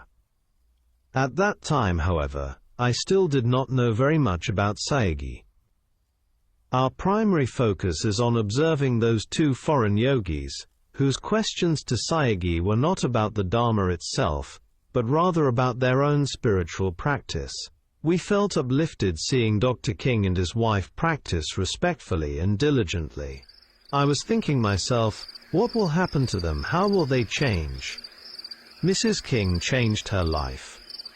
On the third day I heard Jocelyn King reporting to Sayagyi about her experiences of strong physical pain, dukkha.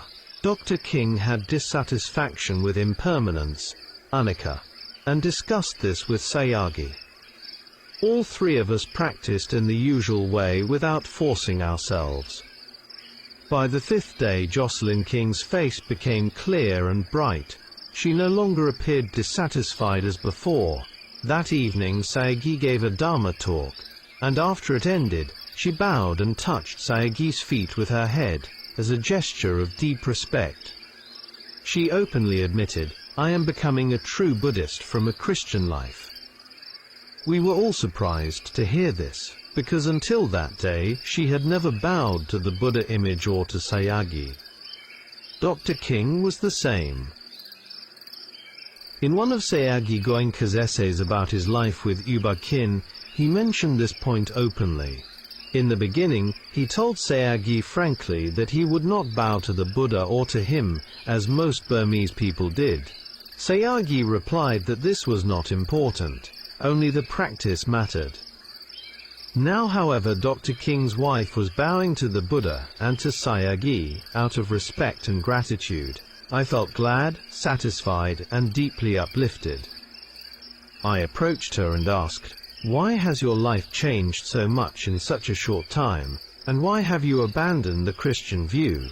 She answered me very clearly. "I have truly discovered anicca, dukkha, and anatta in my own body and mind. My doubts, wrong views, desires and worries have been destroyed by the understanding of anatta. With this knowledge my mind has become clear."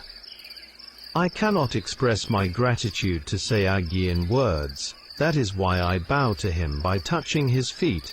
Through understanding the Dharma I now live peacefully. As she spoke I placed my hands together in Anjali, showing reverence. Her face was filled with peace and calmness.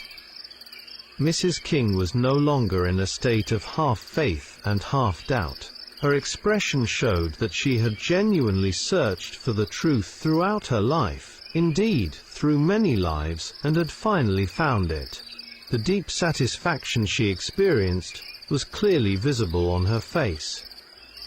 In truth, We 3 Burmese companions had come with them while still holding half faith and half doubt.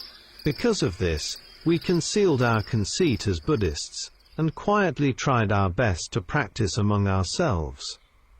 Now, arriving at the final day, Dr. King said to Sayagyi, "I am satisfied with the nature of dukkha, but I still do not understand anicca, and I cannot accept it."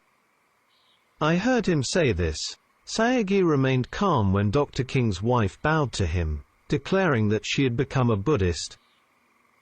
Now, when Dr. King expressed his difficulty in accepting anicca, Sayagyi again remained calm and unmoving. He answered Dr. King gently, "Dr. King, you have already accepted the nature of dukkha, as you yourself have said." He continued, "The particles, kalapas, in the bodily aggregates, khandhas, are all atomic in nature. Wherever they arise, they also vanish. All atomic particles are constantly moving according to anicca. You need to contemplate more deeply the penetrating nature of impermanence. Try to practice again, and come for the next retreat." Dr. King agreed, and expressed his intention to participate in a future retreat, but in the end, he did not return. Up to that time he did not abandon the Christian view. He later wrote 2 books, 10,000 Miles Far Away and Searching for Nibbana. In these works, he described that he had understood only part of the Dhamma. Much of it remained unclear and difficult for him. The couple far away from thousands of lives. Up to this day, his wife has openly declared in America her transformation into the Buddhist view, and has continued spreading the Dhamma. She taught people according to Sayagyi's way of practice. Every month she wrote letters to Yu Yi Lin, editor of Your Life magazine, now associated with the U.S. Embassy, joyfully reporting her progress and successes. As someone who had discovered the Dhamma, she never forgot it. She also wrote to me frequently, expressing that only the Buddha Dhamma was capable of offering true peace and happiness. I often thought about her as someone who continued to carry the torchlight of Vipassana, lit by Sayagyi, into America. She attained peaceful happiness, Santi Sukha, and had truly brought the Dhamma into her heart. With this Dhamma heart, she even dared, firmly yet compassionately, to stand in contrast to her husband's views. She possessed far greater significance than those who are Buddhists, in name only, through her merits and spiritual maturity.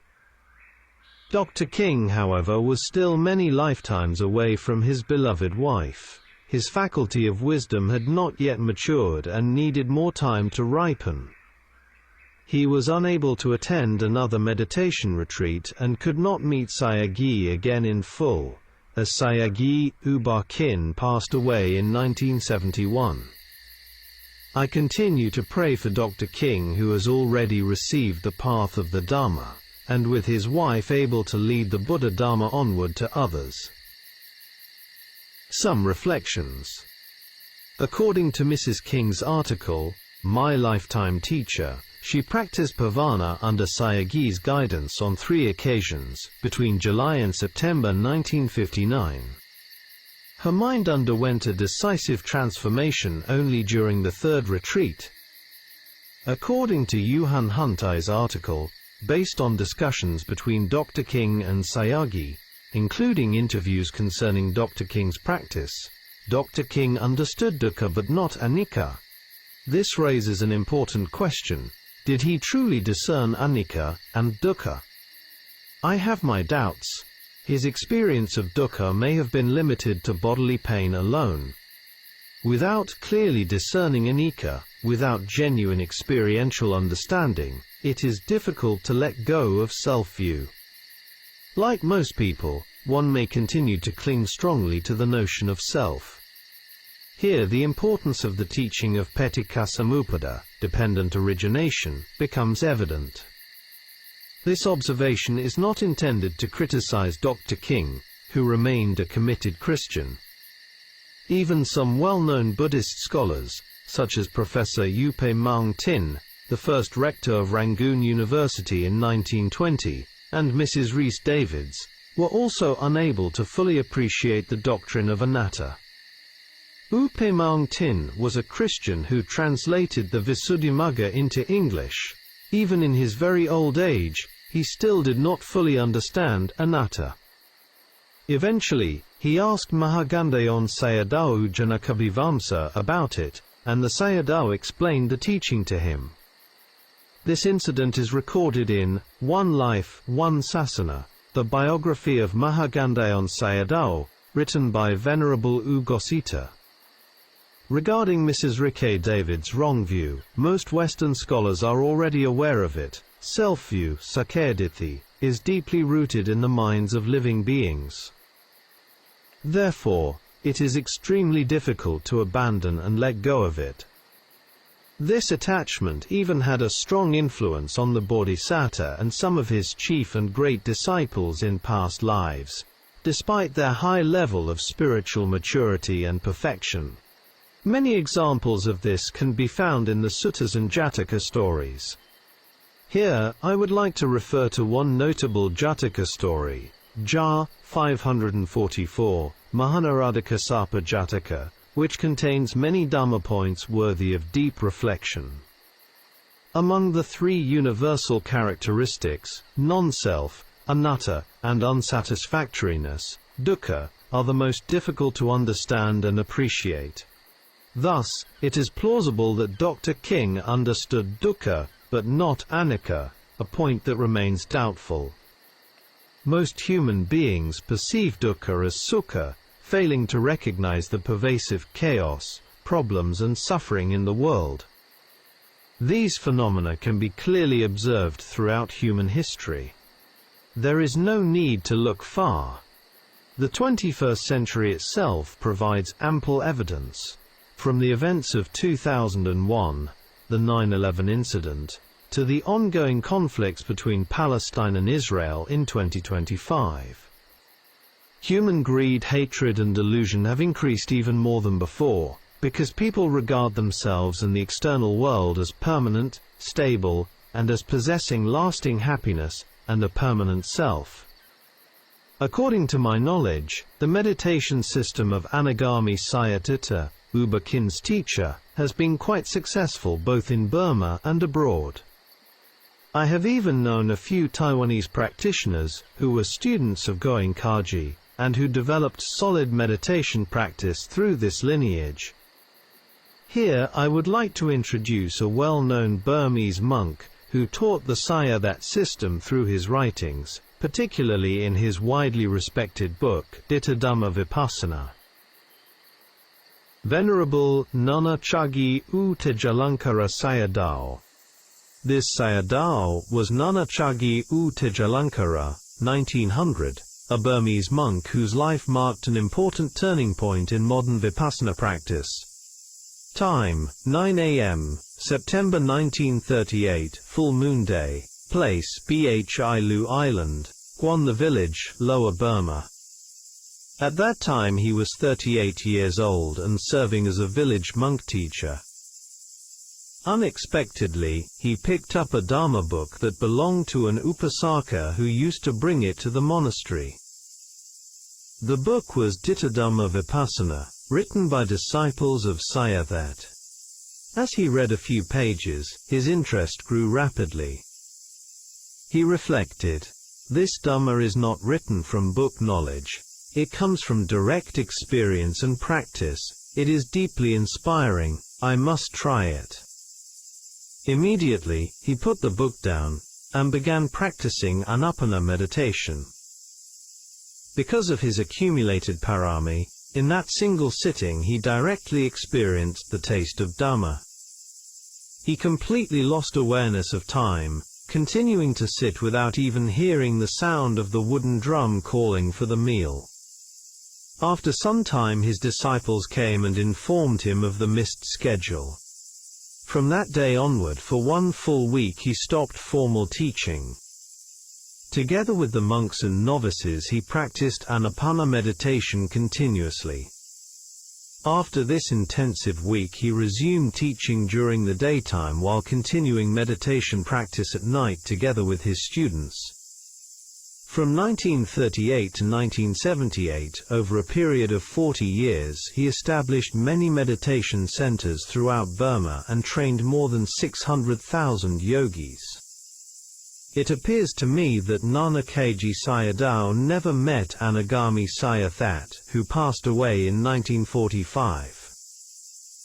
At that time in Burma, it was considered taboo for a layperson to teach meditation to monks. On teachers' lineages and the spread of Dittadhamma Vipassana. To this day, no female meditation teachers have emerged in Myanmar. In Thailand, however, there were already a few notable women practitioners before, and possibly continuing into the present era, such as Mechi Kao, 1901–1991, Nayab Mahaniranon, 1897–1983, and Kon Ki Nanayon, 1901–1978. We can find their names in K. Varnich's Forest Recollection, Nayab Mahaniranon, and Kiki Nanayon. At the beginning of Sayadaw teaching, some monks strongly opposed him, however he was able to overcome this resistance. In later years, not only laypeople but also monks came to him for meditation practice. Nanakaji Sayadaw sometimes spoke humorously to his Dhamma listeners, saying, "If Sayadaw had not appeared, I myself would have become a ghost, a great kind of monastic ghost." The text, Dittadhamma Vipassana, became so popular that it was published 7 times while Sayadaw was still alive.